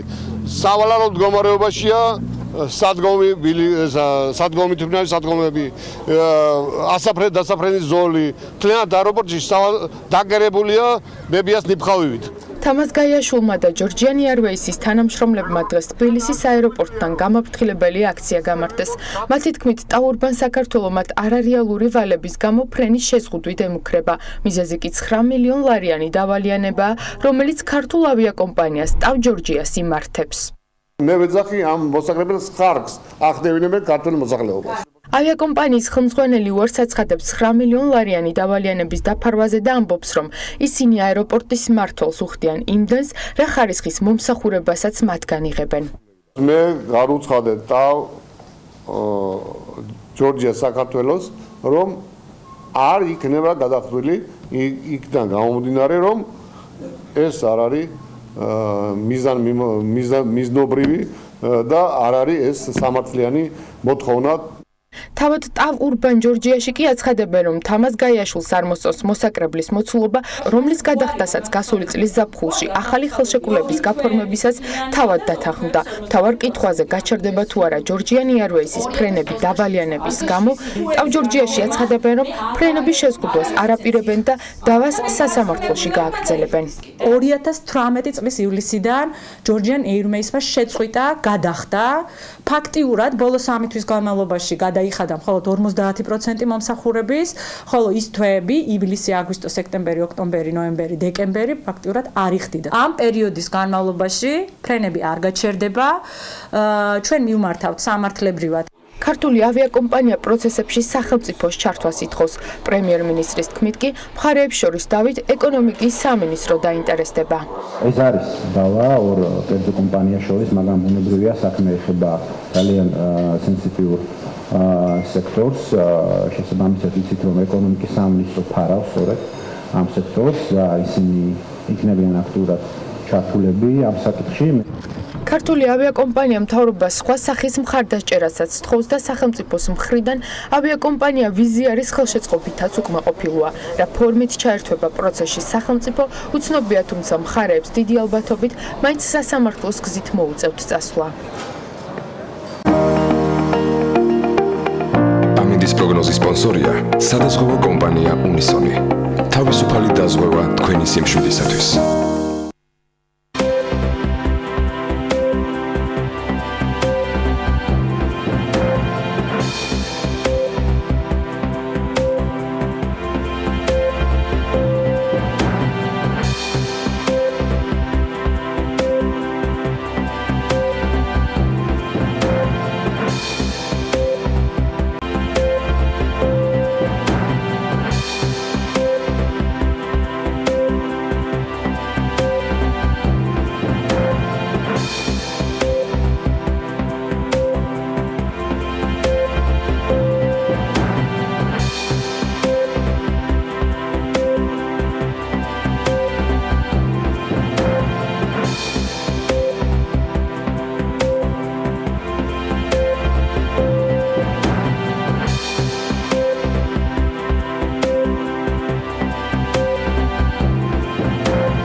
პროგნოზის სპონსორია სადაზღვევო კომპანია უნისონი.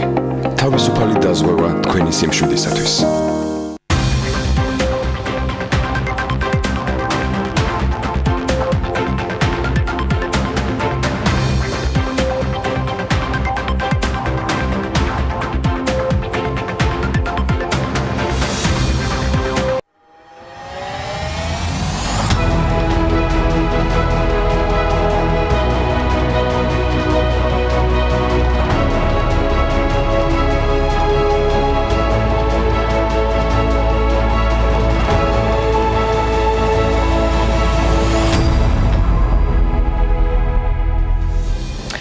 დიდი ბრიტანეთის პარლამენტმა პრემიერ-მინისტრ ტერეზა მეის ბრექსიტის განახლებული გეგმაც ჩაუგდო. ამ გეგმის წინააღმდეგ 391 დეპუტატმა მისცა ხმა, მხარი კი მხოლოდ 242-მა დაუჭირა. მეის წინადადებას პირველად კენჭი 2019 წლის 15 იანვარს უყარეს. ევროკავშირში ფორმალურად დიდი ბრიტანეთი 2019 წლის 29 მარტიდან უნდა გამოვიდეს. პარლამენტის კენჭისყრის შემდეგ კი უცნობია, როგორ განვითარდება ბრექსიტისა და დიდი ბრიტანეთის ურთიერთობა სამომავლოდ. აი ამ ყველაფერზე იმ გავითარებულ პროცესებზე და შესაძლო გეგმებზე, რომელიც განიხილება მათ შორის დიდი ბრიტანეთის ნაწილში, ბუკა პეტრიაშვილი ტრადიციულად სოფლის როგორც ასეთის ფარგლებში დღეს მიმოიხილავს ძალიან ბევრ საინტერესო თემას და მიმართულებაზე. მოდით დავიწყოთ ამით. ბუკა დილამშვიდობისა. დილამშვიდობისა. დიდი ამბავი იყო გუში. დიდი ამბავი იყო, მოკლედ ისეთ თან მივესალმები ჩვენს მაყურებელს. რთული საყურებელი იყო ნამდვილად ხა თან მეორე სხვათა შორის ასეთ მნიშვნელოვან მომენტში ტერეზა მეის იოგებმაც ხმის იოგებმაც უმტყუნა და ხმა ჩახლეჩილი გამოდიოდა და არ წმუნებდა თავის თანამოაზრეებს, თანაპარტიელებს, რომ ხარი დაეჭირათ ბრექსიტის შეთანხმებისთვის. ამ კენჭისყრას წინ უსწრებდა მისი ბოლო დიპლომატიური აქტივობები. ის იყო გუშინ წინ იყო სტრასბურგში, მოლაპარაკებები გამართა ჟან-კლოდ იუნკერთან, ევროკომისიის სხვა წარმომადგენლებთან, მთავარ მომლაპარაკებელთან ევროკავშირის მხრიდან და თითქოს მიიღო დამატებითი სამართლებრივი გარანტიები და შეთანხმება ყველაზე მნიშვნელოვან საკითხთან მიმართებაში, ირლანდიასა და ჩრდილოეთ ირლანდიასთან მიმართებაში, იქ საზღვრის გავლებაზე და მყარი, ესე ვთქვათ, მუდმივ მოქმედი საზღვრის დაწესებასთან დაკავშირებით, მაგრამ არ აღმოჩნდა ეს საკმარისი იმისათვის, რომ დაერწმუნებინა თავისი თანაპარტიელები და თანამებრძოლები.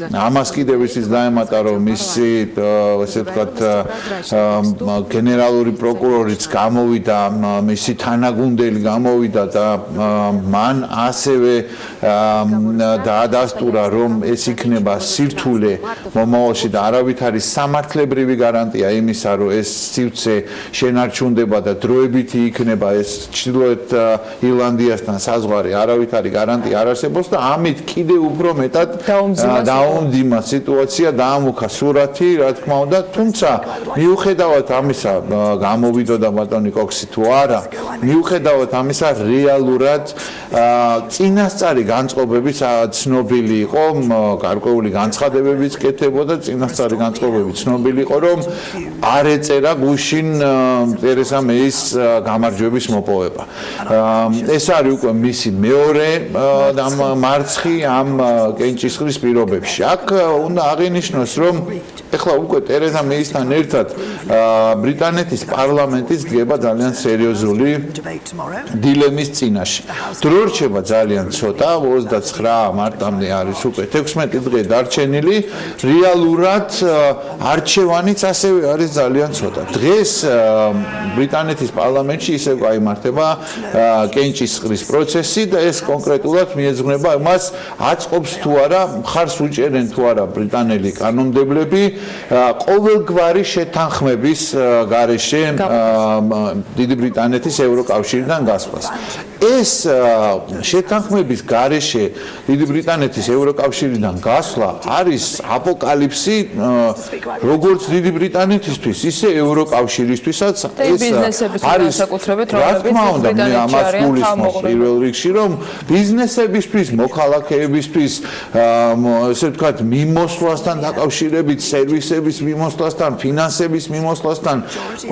პროდუქციის მიმოსვლასთან ძირითადი ეს 4 ძირითადი ფასეულობა რაზეც დგას ევროკავშირი და რაც არის მნიშვნელოვანი და განსაზღვრელი თავისუფალი საბაზრო ეკონომიკის პრინციპები და ეს ამდენი ხნის არსებული ურთიერთობები და ურთიერთკავშირები დიდ ბრიტანეთსა და დანარჩენ ევროკავშირს შორის ასე ერთი ხელის მოსმით მოწყვეტა მოუტანს ძალიან დიდ ზიანს ამის ფონზე რამდენად ჩანს სურათში რომ შეიძლება დღევანდელი კენჭისყრა იყოს სწორედ ამის მხარდამჭერი და თუ არა ამ დარჩენილ დღეებში რა შეიძლება მაღალი ალბათობით ანა პარლამენტარები დღესაც უფრო მეტი უფრო დიდი უმრავლესობით უარს იტყვიან შეთანხმების გარეშე ევროკავშირიდან გამოსვლას. რა მოყვება ამას? ამას მოყვება ხვალ კიდევ ერთი კენჭისყრა, რომელზეც უკვე უნდა დადგეს საკითხი მიმართოს თუ არა დიდმა ბრიტანეთმა ევროკავშირს 50-ე მუხლის, ლისაბონის შეთანხმების 50-ე მუხლის, რომელიც ეხება გასვლას, ამის ამოქმედების გახანგრძლივებასთან დაკავშირებით. აქაც არის მე უკვე შემდგომ იშლება ორი ვარიანტი, ეს არის ხანმოკლე გახანგრძლივება და მახსნი ხარ რატომ და არის შედარებით გრძელვადიანი. მოგეხსენებათ რომ მაისში არის ევროპარლამენტში არჩევნები. თუ ევროკავშირის 27 წევრი ქვეყანა მიიღებს გადაწყვეტილებას რომ გაუხანგრძლივოს, მაშინ და გრძელვადიანად, ანუ გულისხმობს წელიწადს და კიდევ უფრო მეც, მაშინ დიდმა ბრიტანეთმა უნდა დაიწყოს მზადება ევროპარლამენტში არჩევნებში მონაწილეობისთვის მოსამზადებლად. ცოტა დრო რჩება ძალიან, მაგრამ დაუყოვნებლივ უნდა შეუდგეს ამას. თუ არა, მაშინ ეს იქნება მაქსიმუმ 1 ივლისამდე ძალიან ხანმოკლედ, თუმცა ეს არ არის საბოლოო ჯამში გამოსავალი. რისთვის მოხდება ეს გახანგრძლივება? ამ კითხვას სვავდა სხვათაშორის თვითონ ბრიტანეთის პრემიერის, რომ ამისი ახსნა ბრიტანელ პარლამენტარებს უკვე კანონმდებლებს მოუწევდა დარწმუნება ევროკავშირის დანარჩენი 27 ქვეყნის ხელმძღვანელების, რომ ეს არის აუცილებელი მაგალითად თქვა სიტყვაზე კარგი შეთანხმების მისაღწევად. ევროკავშირმა გუშინ ძალიან მკაფიოდ განაცხადა, რომ აი ყველაფერი გააკეთა, მაქსიმუმზე მეტი გააკეთა იმისათვის, რომ ეს შეთანხმება შემდგარიყო. ეხა ბურთიც, მოედანიც, ჩოგანიც, კრიკეტის ჯოკის ყველაფერი არის ლონდონში დიდი ბრიტანეთის მხარეს და ევროკავშირი აღარც ერთ ნაბიჯს აღარ გადადგავს, არც ამ ეგრეთ წოდებული backstop-ის, არც საბაჟო კავშირის ამ მიმართულებით. არავითარ ეს შანსი არ ჩდება მას შემდეგაც კი, რაც ევროკავშირის, ევროპარლამენტის არჩევნები ჩატარდება და გარკვეულწილად თანამდებობაზე მაინც ახალი ძალის გაჩენის თქვა.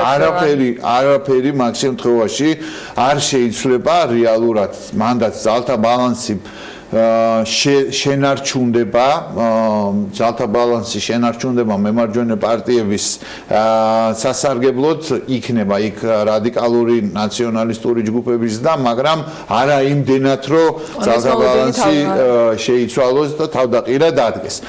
აქ კიდევ ერთი მნიშვნელოვანი განვითარება შეიძლება იყოს, ეს არის საერთოდ Brexit-ზე ვარის თქმა. ანუ ის რისთვისაც იბრძვის ტერეზა მეი რეფერენდუმის შემდეგ და აქაც მნიშვნელოვანია როგორ მოხდება ეს. ბრიტანეთის კანონმდებლებს შეუძლიათ ცალმხრივად, მნიშვნელოვნად ცალმხრივად სამართლებრივად ეს დადასტურებულია ვარი თქვან Brexit-ზე, ეს ერთი, ან მეორე გზაც არსებობს, ეს არის მეორე რეფერენდუმის ჩატარება. მეორე რეფერენდუმის ჩატარებას დიდი მხარდაჭერა დღეის მდგომარეობით არ აქვს, მაგრამ კიდევ ერთხელ ვიმეორებ, რომ საათი მიდის, დრო მიდის და საათი ციკციკებს, ესე ვთქვათ, და რეალურად ძალიან ცოტა დრო რჩება და ოფციებიც გამოსავალიც ძალიან ესეთი არჩევანი არის ძალიან მწირი. შესაბამისად, მე მაინც ვარაუდობ, რომ ალბათ უფრო ნაბიჯები გადაიდგმება გახანგრძლივებისკენ, თუმცა დაჭირდება ძალიან სერიოზული არგუმენტაცია. ეს გახანგრძლივება ევროპელი ძალიან მაღალი რანგის დიპლომატების მხრიდანაც, მაღალჩინოსნების მხრიდანაც მინიშნებებით, ანონიმურად, რა თქმა უნდა, მინიშნებებით არის, რომ არის შესაძლებელი.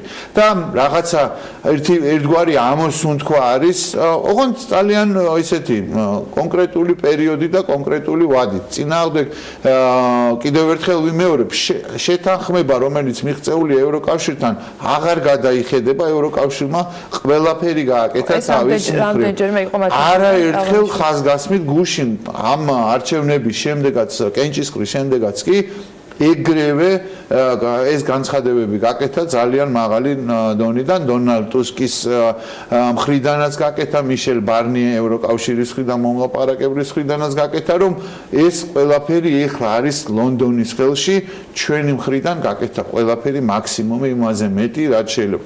აქ ძალიან ბევრ რამეს ეხება ფინანსებს, ეხება ფრანგულ ღვინოს, ყველს, ჰოლანდიურს და ასე შემდეგ და ასე შემდეგ. გადაადგილებას, რომელიც საქმიანთან და ტურისტულთან ერთად ძალიან მნიშვნელოვანი არის ევროკავშირისა და ამ შემთხვევაში დიდი ბრიტანეთის ურთიერთობაში. იმდენად გადაჯაჭულები არიან, რა თქმა უნდა, ყველა ამ სავაჭრო, ეკონომიკურ, პოლიტიკურ უსაფრთხოების სისტემებში, რომ ესე მოწყვეტით რეალურად გაშორიშორება და აყოფა ძალიან დიდი ზიანის მომტანი იქნება ორივე მხარისთვის. ამიტომ უნდა ვივარაუდოთ, ძალიან რთულია, ეხლა ერთი ძალიან კარგი შეფასება წავიკითხე, რომ ეს ეხლა დაახლოებით გავს დართის ბორდზე ისრის სროლა, თვალ ახვეული დაახლოებით ამას გავს პროგნოზი თუ რა მოხდება და როგორ განვითარდება რეალურად შემდგომი პროცესები დიდ ბრიტანეთსა და ევროკავშირს შორის. შეფასებების კითხვა თან ესეთი თამამი და პოლიტიკური რუსეთში ცოტა სხვაგვარად მოხდება. კონკრეტულად შეიძლება ითქვას, რომ აი აქ პროგნოზი მარტივი შეიძლება გახდეს, ვინ რას დაწერს, ვინ როგორ გააზიარებს და ვინ როგორ შეაფასებს, იმიტომ რომ ახალი კანონი ამოქმედება უახლოეს მომავალში, რომელთაც რუსეთმა არც მეტი არც ნაკლები გადაწყვეტა, რომ დასჯადი იყოს ხელისუფლების კრიტიკა, მათ შორის სოციალური ქსელების პოსტებში. ამას მოყვა საპროტესტო აქციები. ფლად პირდაპირ ასე არ მიუღიათ და მშვიდეთ, მაგრამ რეალურად რისი შემცვლელი შეიძლება გახდეს, არ ვიცი ახლა. ძალიან რთული სათქმელია, მაგრამ ცენზურა მყარდება, ცენზურა ძლიერდება, ესე ვთქვათ, რკინის ხელი რეალურად რუსეთში არსებულ სოციალურ-ეკონომიკურ მდგომარეობას, რეალურად ვლადიმერ პუტინის რეიტინგის ვარდნას, ეს ყველაფერი ამ ყველაფერს მივყავართ იქითკენ, რომ რუსეთის ხელისუფლებამ გადაწყვიტა, რომ მაქსიმალურად მოუჭიროს ყულპს რუსეთის მოქალაქეებს მოსახლეობას, რათა მათ შეეზღუდოთ გამოთქმის შესაძლებლობა.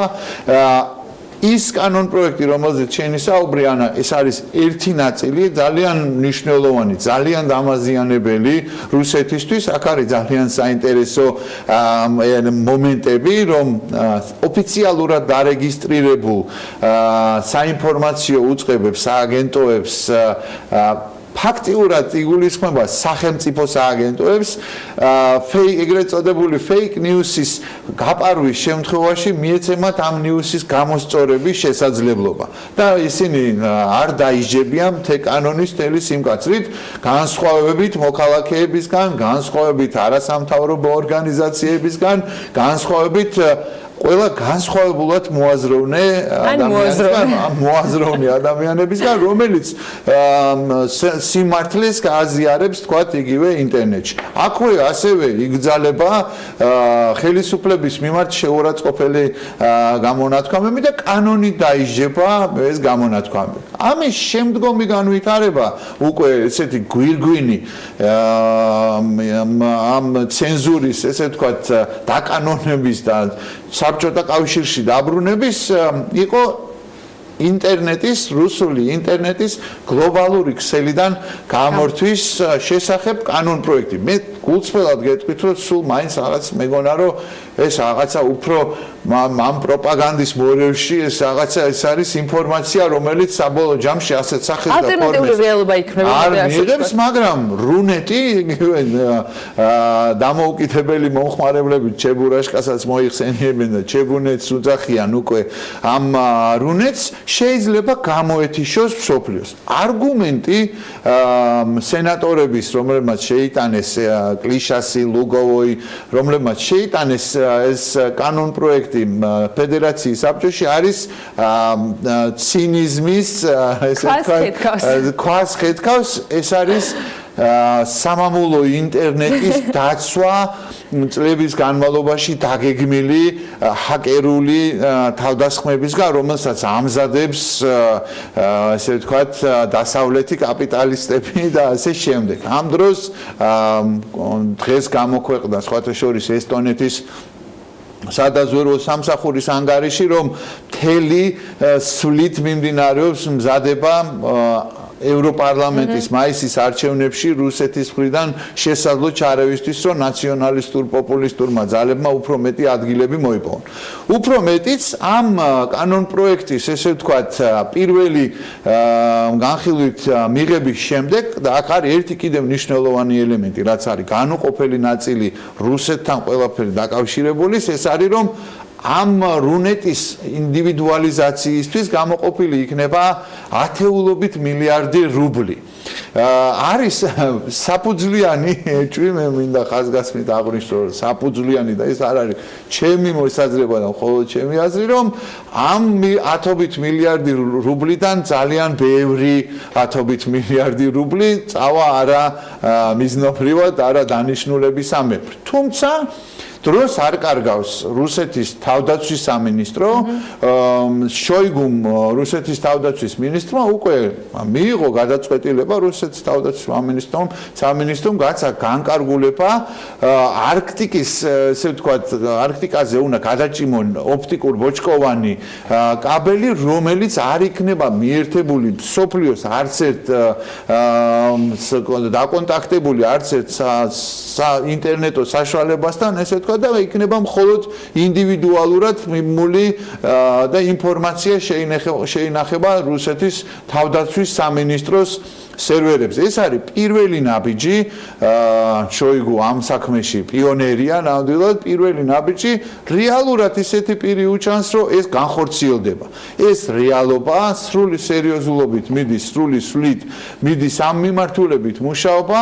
უნდა აღინიშნოს სხვათა შორის, რომ 15,000 კაცი გამოვიდა, უფრო მეტი გამოვიდა ამ საპროტესტო აქციაზე, ვიდრე პენსიის საპენსიო რეფორმის გაპროტესტებისასაც. 15,000 ადამიანი არა მხოლოდ რუსეთისთვის და მოსკოვისთვის არ არის სერიოზული ის რიცხვი და ის რაოდენობა ადამიანების, რომელიც გადააფიქრებინებს რუსული მილიცია იქცეოდა ტრადიციების, საუკეთესო ტრადიციების დაცვით დააკავეს 30-მდე დემონსტრანტი. იქ იყო ძალიან ისეთი თქვა იუმორნარევი შეძახილებიც ბუნებრივია, მაგრამ ერთ მნიშვნელოვნად უნდა აღინიშნოს, რომ იქაც ხაზგასმით აღინიშნა და არ შემიძლია არ დავეთანხმო მათ, რომ ჩრდილოეთ კორეისკენ მიდის წყობრი ნაბიჯით მიდის რუსეთი. აი ამ ცენზურის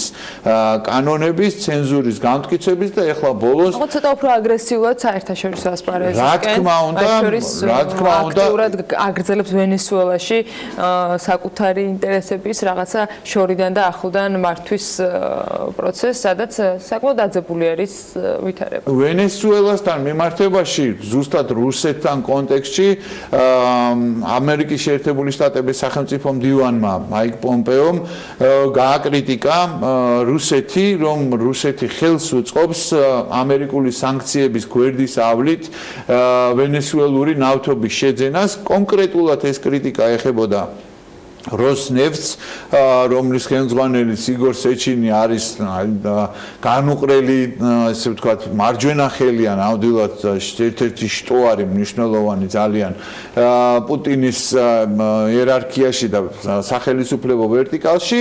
ეგრევე მიცა რეაქცია როსნეფტმაც, რა თქმა უნდა, და მათ აღნიშნეს, რომ ეს ყველაფერი, ეს შესყიდვები არის სანქციებამდე შეთანხმებული, ხელმოწერილი და ისინი მართლები არიან და ვერაფრით ვერ დაარღვევენ ამ შეთანხმებას. ამასობაში რეალურად უკვე მერამდენი დღეა ვენესუელაში არის ელექტროენერგიის კრიზისი, თვითონ დედაქალაქში, კარაკასში და ძალიან ბევრ ქალაქებში არის სრული ბლეკაუთი, ანუ ჩვენი 90-იანების ბედი გაიზიარეს გაჭირვებულმა ვენესუელელებმა იქაური მეცხრე ბლოკის გათიშვას და დახაკვას აბრალებს ვენესუელის გენერალური პროკურორი გარდამავალ პრეზიდენტს ხუან გუაიდოს და მის წინააღმდეგ აღიძრა სისხლის სამართლის საქმეს, დაიწყო გამოძიებაც.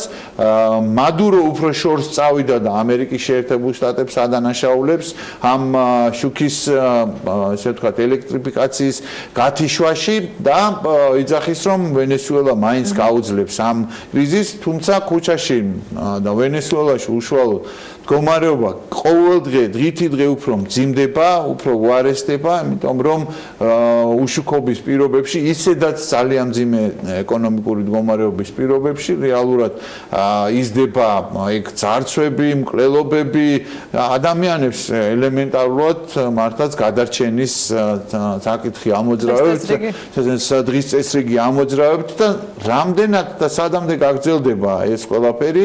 გუაიდო მოუწოდებს მის მხარდამჭერებს აქტიური დემონსტრაციებისკენ, ეს გაძლებაზე არის, ბრძოლა გაძლებაზე, იმიტომ რომ გუაიდო მოუწოდებს, რომ ჩატარდეს თავისუფალი არჩევნები, მადურო არც ერთ შემთხვევაში ამ წინადადებას არ იღებს. ამ მასობაში ამერიკის შეერთებული შტატების სახელმწიფო მდივანმა განაცხადა, რომ დარჩენილი ნაწილიც მისი დიპლომატების და ტექნიკური პერსონალიც ასევე დატოვებს ვენესუელას. ცოტა ხნით ადრე ვენესუელა მიიღო გადაწყვეტილება გერმანიის ელჩის გაძევებაზე ქვეყნიდან, იმიტომ რომ ის მონაწილეობდა მადუროს უკაცრავად გუაიდოს ქვეყანაში დაბრუნების ამ პროცესში და დეტალებში და დახვედრაში და შესაბამისად ეს დაძაბულობა რეალურად რაღაცა ეტაპზე აუცილებლად მიაღწევს კულმინაციას. ამ მასობაში ასევე ამერიკის შეერთებული შტატების მხრიდან წესდება სანქციები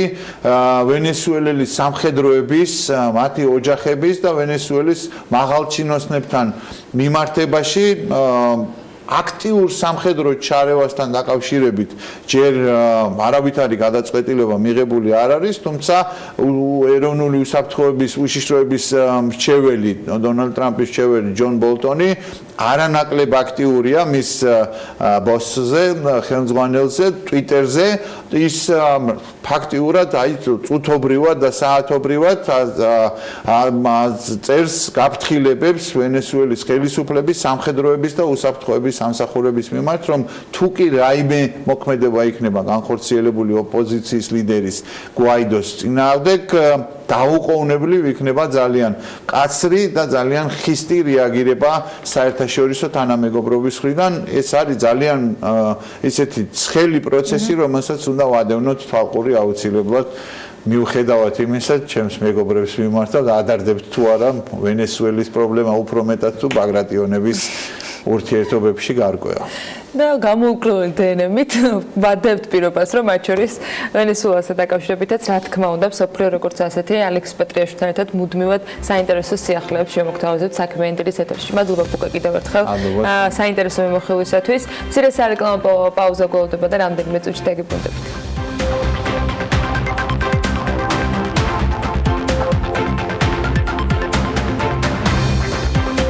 B2C წერტილი Gym ეს არის ელექტრონული კომერციის პლატფორმა, რომელიც საშუალებას აძლევს ნებისმიერ მეწარმეს ძალიან მარტივად დამოუკიდებლად შექმნას სრულყოფილი ონლაინ მაღაზია და თანამედროვე ინოვაციური ტექნოლოგიების საშუალებით ახალ საფეხურზე გადაიყვანოს მთლიანად მომხმარებელთან ურთიერთობის პროცესი.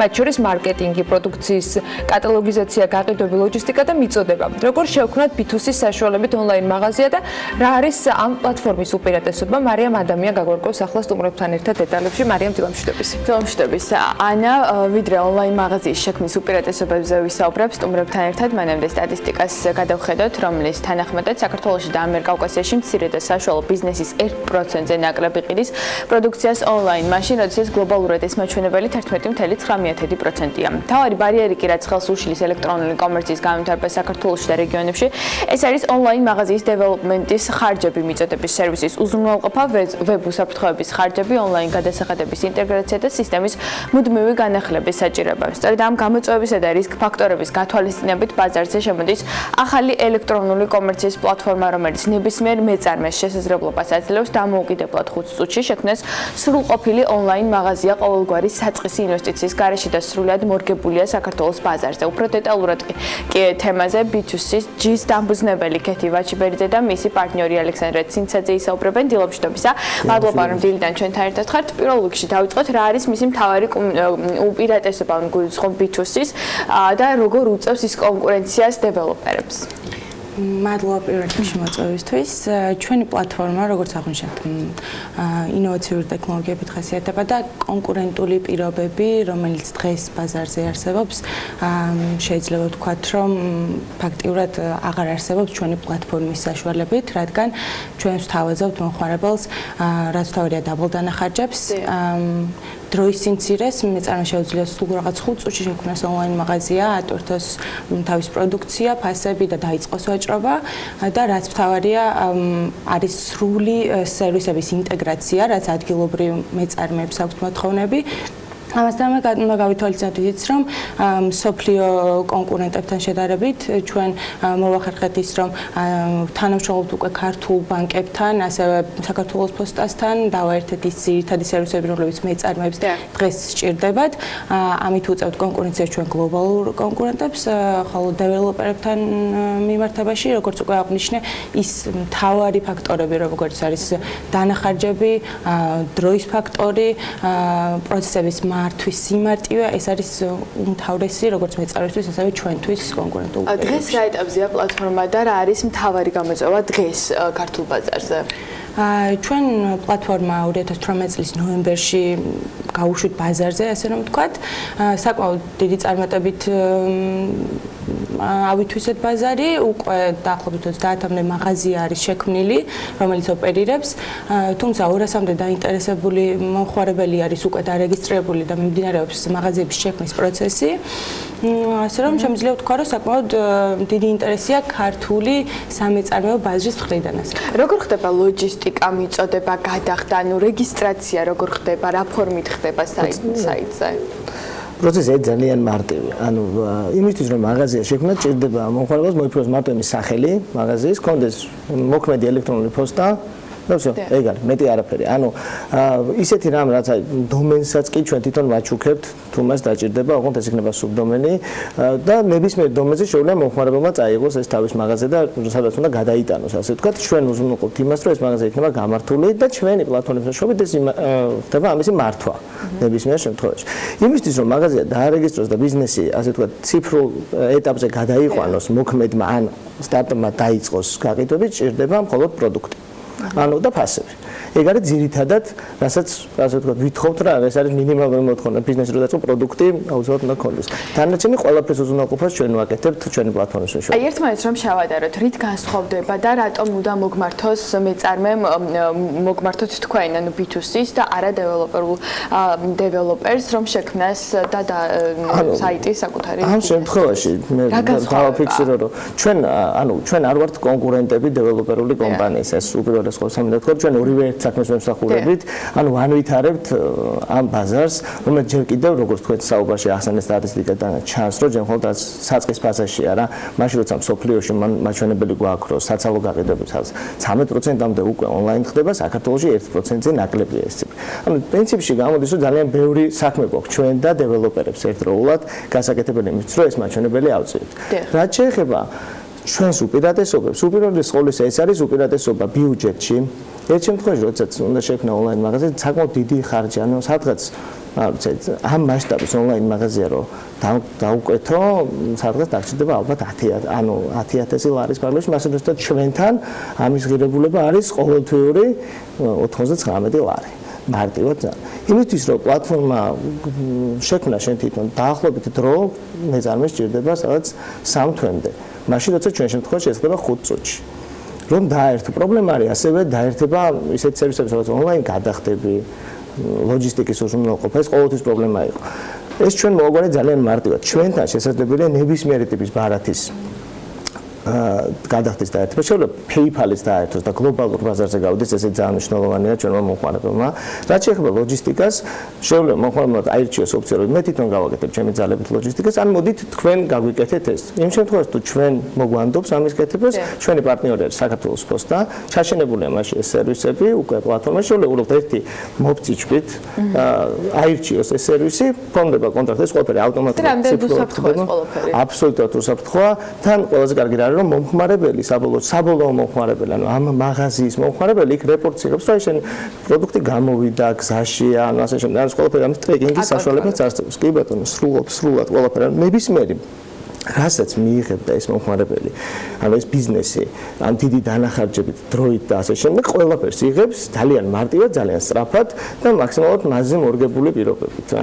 და ყველაზე მნიშვნელოვანი რა არის, რომ ჩვენ მიზანი რაც დავისახეთ, იყო ის, რომ არ იყოს საჭირო ადმინისტრირებისთვის რაც სპეციალური კადრები არ ჭირდებოდეს, ანუ საიტის ადმინისტრატორის აყვანა არ ჭირდებოდეს მეწარმეს. ეს იმდენად გავამარტივეთ პროცესი, რომ ნებისმიერ ადამიანს, აი ვისაც ან Facebook-ში გვერდი აქვს, ან მეილი აქვს, შეუძლია რომ თავისით ეს ყველაფერი გააკეთოს და გამართოს. რამდენად ამართლებს საიტი მეწარმის თვალსაზრისით, ანუ მეწარმეობას ზრდის თუ არა? ანუ ერთი ის რომ ამართლებს, ამაზე მეტყველებს, რომ ციფრები რაღაც კატასტროფულად სწრაფად იზრდება რეგისტრირებული მომხმარებლების რაოდენობა, ტრანზაქციების რაოდენობა და უკვე ეს ჩვენი მაღაზიები, რომელიც ჩვენ ძალიან ვამაყობთ, რომ ისინი უკვე ძალიან საკმაოდ სოლიდურ ფულს აკეთებენ ინტერნეტში უკვე და ეს ძალიან მოგწონს ჩვენ. ეს რადგან რეალურად ყველა ხედავს, რომ აქ არის მომავალი რა. ანუ შეიძლება დაზოგო ხარჯი, გახვიდე დიდი რაოდენობის კლიენტზე, ანუ არ ხარ შეზღუდული არაფრით. და ამ შეხედულებით როცა ხედავს ბიზნესი, ნუ ძალიან კარგად იღებს ასე ვთქვათ ამას. ანუ ბაზარი მზად არის, ქართული ბაზარი და არა მარტო ქართული ბაზარი, ჩვენ ვლაპარაკობთ ამიერკავკასიაზე, ზოგადად მზად არის იმის რომ მიიღოს ეს პროდუქტი და ჩაერთოს ასე ვთქვათ ამ ელექტრონული კომერციის ფერხულში. ანუ ეს ყველანაირი ამის წინაპირობა არსებობს. თქვენ როგორც B2C-ის წარმომადგენლები როგორ ხედავთ ამ მიმართულების გაძლიერებას იმისთვის რომ უფრო მჭიდროდ მოიგიდოთ ფეხი თუნდაც ადგილობრივ ბაზარზე ასევე გლობალურ მასშტაბში? პირველი თემა რაც იყო მოხსენით, ანუ ყველანაირი ბარიერი. ვაკეთებთ, ანუ ჩვენი მიზანი ერთია, ერთი რომ გავზარდოთ მომხმარებლის ცნობიერება და სურვილი იმისა, რომ დაიწყონ ამ მიმართულებით ვაჭრობა და ვანახოთ ყველა ის უპირატესობა, რომელიც მას აქვს, ანუ გავზარდოთ ვრიჩი, ასე ვთქვათ და ამ მიმართულებით ცნობადობა და მეორე არის ის, რომ ყოველდღიურად ჩვენ მუშაობთ იმაზე, რომ რაც შეიძლება მეტად დავხვეწოთ, გავამარტივოთ და უფრო ოპტიმიზებული გავხადოთ ჩვენი პლატფორმა. აი რას გულისხმობ, თუნდაც რომ ყოველდღიურად ვამატებთ ახალ დიზაინის ტემპლეიტს, ანუ ვცდილობთ რომ მოვარგოთ დიზაინი ინდუსტრიაზე, ანუ რომ მოდის მომხმარებელი და აკეთებს ტანსაცმლის მაღაზიას, B2C იმას განსხვავებული დიზაინი, როცა ტექნიკის მაღაზიას აკეთებს სხვა. ან თქვენ გაქვთ დიზაინები მზად, როგორც მივხვდი და ანუ თვითონ არ ქმნის მეწარმე დიზაინს. ეს დიზაინები არსებობს მზად, თუმცა მეწარმეს თავადაც შეუძლია შეიტანოს რაღაც კონკრეტული ცვლილებები, შეარჩიოს მისთვის სასურველი ფორმა და ასე შემდეგ. იქ საკმაოდ მნიშვნელოვანია ეს ფაქტორი ონლაინ მაღაზიის მართვის პროცესში, რადგან აუცილებლად უნდა დავაყნოთ მომხმარებლის ჩვევებს ამ მიმართულებით, აი როგორი არის სტანდარტები მსოფლიო ლიდერ ელექტრონულ მაღაზიებზე და ელექტრონულ კომერციებზე და ჩვენ ზუსტად ამის საშუალებას ვაძლევთ, რომ მიუხედავად იმისა, რომ არის კონკრეტული ტემპლეიტები, ასე ვთქვათ, დიზაინის ამ დიზაინშივე მას შეუძლია რაღაც მოდიფიკაციები გააკეთოს და შეგვიძლია ზუსტად ის მორგებული, რაც მის პროდუქტს და ასევე იმ მომხმარებელს, რომელიც ამ პროდუქტს ყიდულობს, შესაბამისი მაღაზია დაახვედროს საიტის ვიზიტის დროს. ტენდენცია როგორი არის იმატებს ვაჭრობა ონლაინ სივრცეში თუ ჯერჯერობით ისევ პასიურობენ? სოფლიო ბაზარზე როგორც თქვენ ახსენეთ ეს მაჩვენებელი ძალიან მზარდია. საქართველოში მიუხედავად იმისა, რომ დაბალია, რა თქმა უნდა იზრდება, იმატებს და გავს იმ ტენდენციას, რაც სოფლიოშია, რა თქმა უნდა.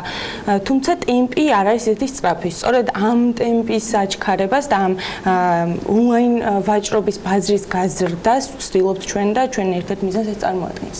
კი ბატონო, ანუ იდეაში ის რომ თუნდაც რო გავითვალისწინოთ რა, აი ჩვენ ანუ დეველოპერული კომპანია, ჩვენც მაგალითად დეველოპერული კომპანია ვართ, თუმცა ეს პროდუქტი შევქმნით. გვაქვს რომ ვამაყობ და ჩვენ დეველოპერ კომპანიები ამაყობენ, რომ ჩვენ კარიერის 4 წლის განმავლობაში ჩვენ გაკეთებული გვაქვს 50 ონლაინ მაღაზია, აი ესეთი და ჩვენ რაღაც ამ პლატფორმაზე 3 თვეში გაკეთდა 20. ანუ უკვე ეს ციფრი მეტყველებს იმაზე, რომ თუ ბარიერს მოხსნით, თუ შესაძლებლობას მიცემ და ყველანაირ შეზღუდვა მოხსნილ იქნება, ინტერესი არსებობს და ის ციფრები, ის დამატებითი თანხა და ის დამატებითი შემოსავლა, რასაც აგენერირებენ ის ჩვენი პარტნიორი კომპანიები, ეს პარტნიორი კომპანიები დარეგისტრირებული არიან როგორც სტარტაპები, ასევე არიან საკმაოდ 9 და 10 წლის ისტორიის და რამოდენიმე მილიონიანი ბრუნვის მქონე კომპანიაც არის ჩვენი პარტნიორი, რომელიც იქ მუშაობს და უკვე საკმაოდ წარმატებულია.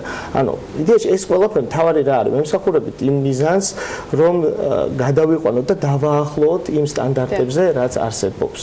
და ეს ტენდენციაც მაგაზე მეტყველებს, რომ კომპანიები და მეწარმეები დაინტერესებულები არიან. მადლობა, წარმატებებს გისურვებთ, მეწარმეს გისურვებთ. მე მაყურებელს შევხსენებ, რომ ქეთი ვაჭბერძე B2C-ის დამფუძნებელი და ალექსანდრე ცინცაძე B2C-ის პარტნიორი იყვნენ ჩვენთან სტუმრად. ეს არის ელექტრონული კომერციის პლატფორმა, რომელიც დაგეხმარებათ საკუთარი პროდუქცია გადაიტანოთ ონლაინში და ივაჭროთ ონლაინ. მადლობა მარიამ შენ სტუმრების წარდგენისათვის, მათი მასპინძლობისათვის და საინტერესო საუბრისათვის, რა თქმა უნდა, სტუმრებს. სულ ცოტა ხნის წინ გამოცემა Forbes-მა კი ყველაზე მდიდარი ადამიანების 2019 წლის რეიტინგი გამოაქვეყნა საერთო ჯამში. ამ რეიტინგში 2153 ადამიანია მოხვედრილი, საიდანაც 551 მილიარდერი ცხოვრებას მსოფლიოს 10 ქალაქში ამჯობინებს. მათი საერთო ქონება კი 2 ტრილიონ 300 მილიარდია. სად ცხოვრობენ ყველაზე მდიდარი ადამიანები? ანუკა ჯოხაძემ მოიკითხა და ერთ სიუჟეტში შეკრა ინფორმაცია ამ ყველაფერთან დაკავშირებით.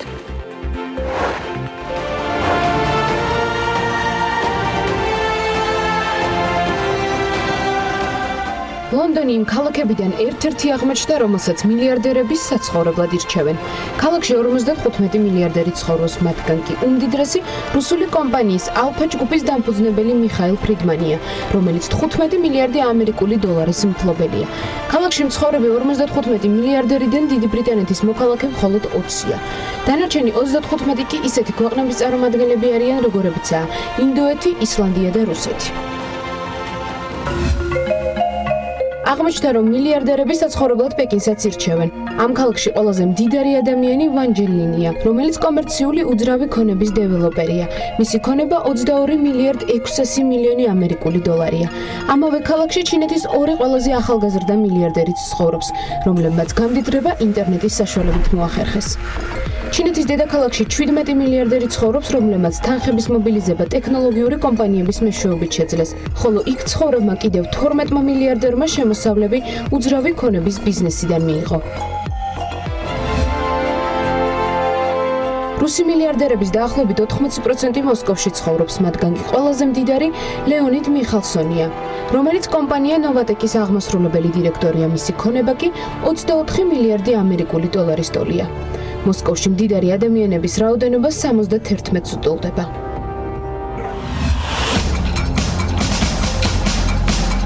ჰონკონგს კი 79 მილიარდერი ჰყავს, სიას 2018 წლიდან კიდევ ორი ახალი მდიდარი ადამიანი შეემატა. ყველაზე მდიდარი ჰონკონგში ლიკაშინია, რომელმაც კომპანია ჩენკონგი დააარსა. ის დღეისთვის არა მარტო ვაჭრობითაა დაკავებული, არამედ უძრავი ქონებით, სასტუმროების საქმით და ინფორმაციული ტექნოლოგიებითაც. მისი საერთო ქონება ბოლო ინფორმაციით 31 მილიარდ 700 მილიონი ამერიკული დოლარია. მსოფლიო ეკონომიკური კრიზისის დროს ჰონკონგში ფასები 4-ჯერ გაიზარდა, თუმცა ქალაქში მაცხოვრებელმა მილიარდერებმა ამის მიუხედავად თავისი ქონების გაზრდა მაინც მოახერხეს, რაც სწრაფად მზარდმა ბაზარმა უზრუნველყო.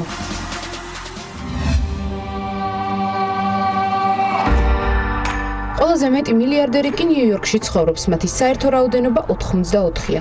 უმდიდრესი კი საინფორმაციო სააგენტო ბლუმბერგის დამფუძნებელია, რომლის ქონებაც 55 მილიარდ 500 მილიონი ამერიკული დოლარია. ზოგიერთი ნიუ-იორკში მცხოვრები მილიარდერი ამ ქალაქში დაიბადა, მათ რიცხვში კოსმეტიკური იმპერიის, ესტე ლაუდერის მემკვიდრე რონალ ლაუდერი და JP მორგანის აღმასრულებელი დირექტორი ჯეინ დეიმონია. Forbes-მა საერთო რეიტინგში სულ 10 ქალაქი გამოავლინა, რომელსაც მსოფლიოს მდიდარი ადამიანების საცხოვრებლად ირჩევენ. ბოლო ადგილებს კი მუმბაი, სეული, შენჟენი, სან-ფრანცისკო და შანხაი ნაწილებენ.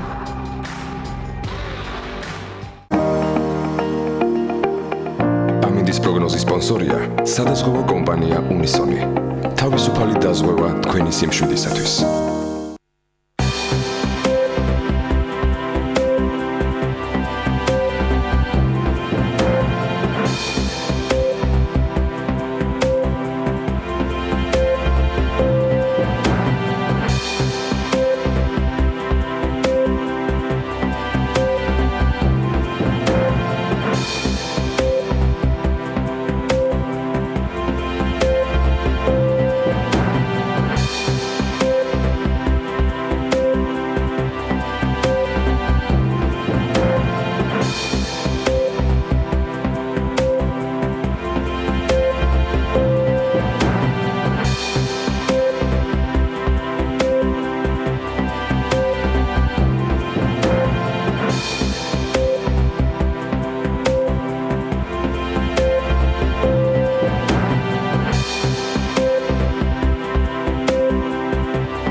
პროგნოზის სპონსორია სადაზღვევო კომპანია უნისონი.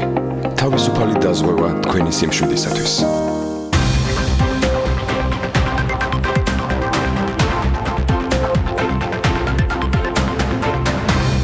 პარლამენტის აგრარულ საკითხთა კომიტეტის თავმჯდომარე სოთარ დანელიას განცხადებით მიწის მორატორიუმმა სოფლის მეურნეობაში ინვესტიციები მნიშვნელოვნად შეაფერხა, რის გამოც ამ დარგში დაახლოებით 200 მილიონი ლარით ნაკლებია შემოსული. ეს დროებითი იყო და ამ მოკლევადაში შედეგი ანუ ზარალი ფაქტობრივად დაცვლილია. პრეზიდენტის ინაუგურაციის შემდეგ კი ახალი კონსტიტუცია ამოქმედა, რომელიც სასოფლო-სამეურნეო დანიშნულების მიწების უცხოეთის მოქალაქეებზე გასხვავებაზე შეზღუდვას ითვალისწინებს. ახალი კონსტიტუციით სასოფლო-სამეურნეო დანიშნულების მიწა, როგორც განსაკუთრებული მნიშვნელობის რესურსი შეიძლება იყოს მხოლოდ სახელმწიფოს, თვითმმართველი ერთეულის, საქართველოს მოქალაქის ან საქართველოს მოქალაქეთა გაერთიანების საკუთრებაში. გამონაკლისის შემთხვევები შეიძლება დადგინდეს ორგანული კანონით. მსჯელობა ახლა სწორედ ამ ორგანულ კანონზე არის და მიმდინარეობს არაერთი საკითხის შეთანხმება ამ თემის გარშემო. ნინო ზამბახიძესთან ერთად ვისაუბრებთ სწორედ ოთარ დანელიასთან, საქართველოს პარლამენტის აგრარულ საკითხთა კომიტეტის თავმჯდომარესთან იმ ცვლილებებზე, რომელიც ორგანულ კანონში იგეგმება და განხორციელდა ერთის მხრივ. ნინო, მოგესალმები, მივესალმები შენ სტუმარს. თემა ძალიან საინტერესოა და ამ სტუდიაშიც არაერთხელ გვისაუბრია მიწის გასხვისებასთან დაკავშირებულ მორატორიუმზე, საკონსტიტუციო ჩანაწერზე და ასე შემდეგ. დღეს რა რეალობის წინაშე ხვდებით და რა ხდება ამ მიმართულებით, რაზე იქნება საუბარი სტუმართან. მოგესალმები ანა, მივესალმები ჩვენ მაყურებელს. მნიშვნელოვანი არის ის, რომ კონსტიტუციაში ჩანაწერმა სწორედ არამხოლოდ უცხო ქვეყნის მოქალაქეების ესე ვთქვათ მიწასთან წვდომა შეაფერხა, არამედ საქართველოს მოქალაქეებს შეუქმნა ეს პრობლემა იქიდან გამომდინარე, რომ ჩვენი ქვეყნის მოქალაქეები, განსაკუთრებით რეგიონში მცხოვრები ადამიანებს გაუჭირდათ უკვე ბანკიდან სესხის წამოღება, იქიდან გამომდინარე, რომ მოგეხსენებოდა ჩვენმა მაყურებელმაც იცის, რომ ჩვენი ბანკების უმეტესობა სწორედ უცხოური კაპიტალით არის შექმნილი, შესაბამისად სოფლის მეურნეობა მათთვის მიმზიდველი აღარ გახდა და მათ გადაწყვეტეს, რომ მიწა როგორც ესე ვთქვათ აქტივი იპოთეკაში აღარ ჩაედოთ. ერთადერთი გამოსავალი სწორედ ამისი ორგანული კანონია და ამ ორგანული კანონის ირგვლივ ძალიან ბევრი სწორი თუ არასწორი კომუნიკაცია მოხდა და სწორედ ამ საკითხზე მინდა რომ ბატონ ოთართან გადავიდე შეკითხვით, რომ უფრო მეტად ცხადვთყოთ რა ხდება, იმიტომ რომ სოციალურ ქსელს რო გადავხედე ბატონო ოთარ, ძალიან ბევრი არასწორად გაგებული ინფორმაცია დაწყებული მემკვიდრეობით დამთავრებული უცხო ქვეყნის მოქალაქეზე მიწის გასხვისების და თქვათ იმ ღრმულის დატოვების, რაც შეიძლება რომ თქვათ თავრობამ სათავისოდ შემდეგ გამოიყენოს. პირველ რიგში მინდა ესეთი შეკითხვა დაგისვათ, რას გულისხმობს ორგანული კანონი თავის მხრივ და როგორ მოახდენს ის საქართველოს მოქალაქეების დაცვას? დიდი მადლობა, მოგესალმებით, მივესალმები ჩვენს მაყურებელს. მე კიდევ ერთხელ პრინციპების დონეზე ჩამოვაყალიბებ ძირითადად რას გულისხმობს ორგანული კანონი და შემდეგ უკვე გადავალ ძალიან კარგი კითხვა მათ შორის მემკვიდრეობასთან დაკავშირებით და არასწორად არის რა თქმა უნდა ახმული. პირველ რიგში ეს არის რომ იგრძალება ყოველგვარი გამონაკლისის გარეშე, ეს ძალიან მნიშვნელოვანია, უცხო ქვეყნის მოქალაქე ფიზიკურ პირზე სასოფლო-სამეურნეო დანიშნულების მიწის საკუთრების უფლება. ეს ერთი.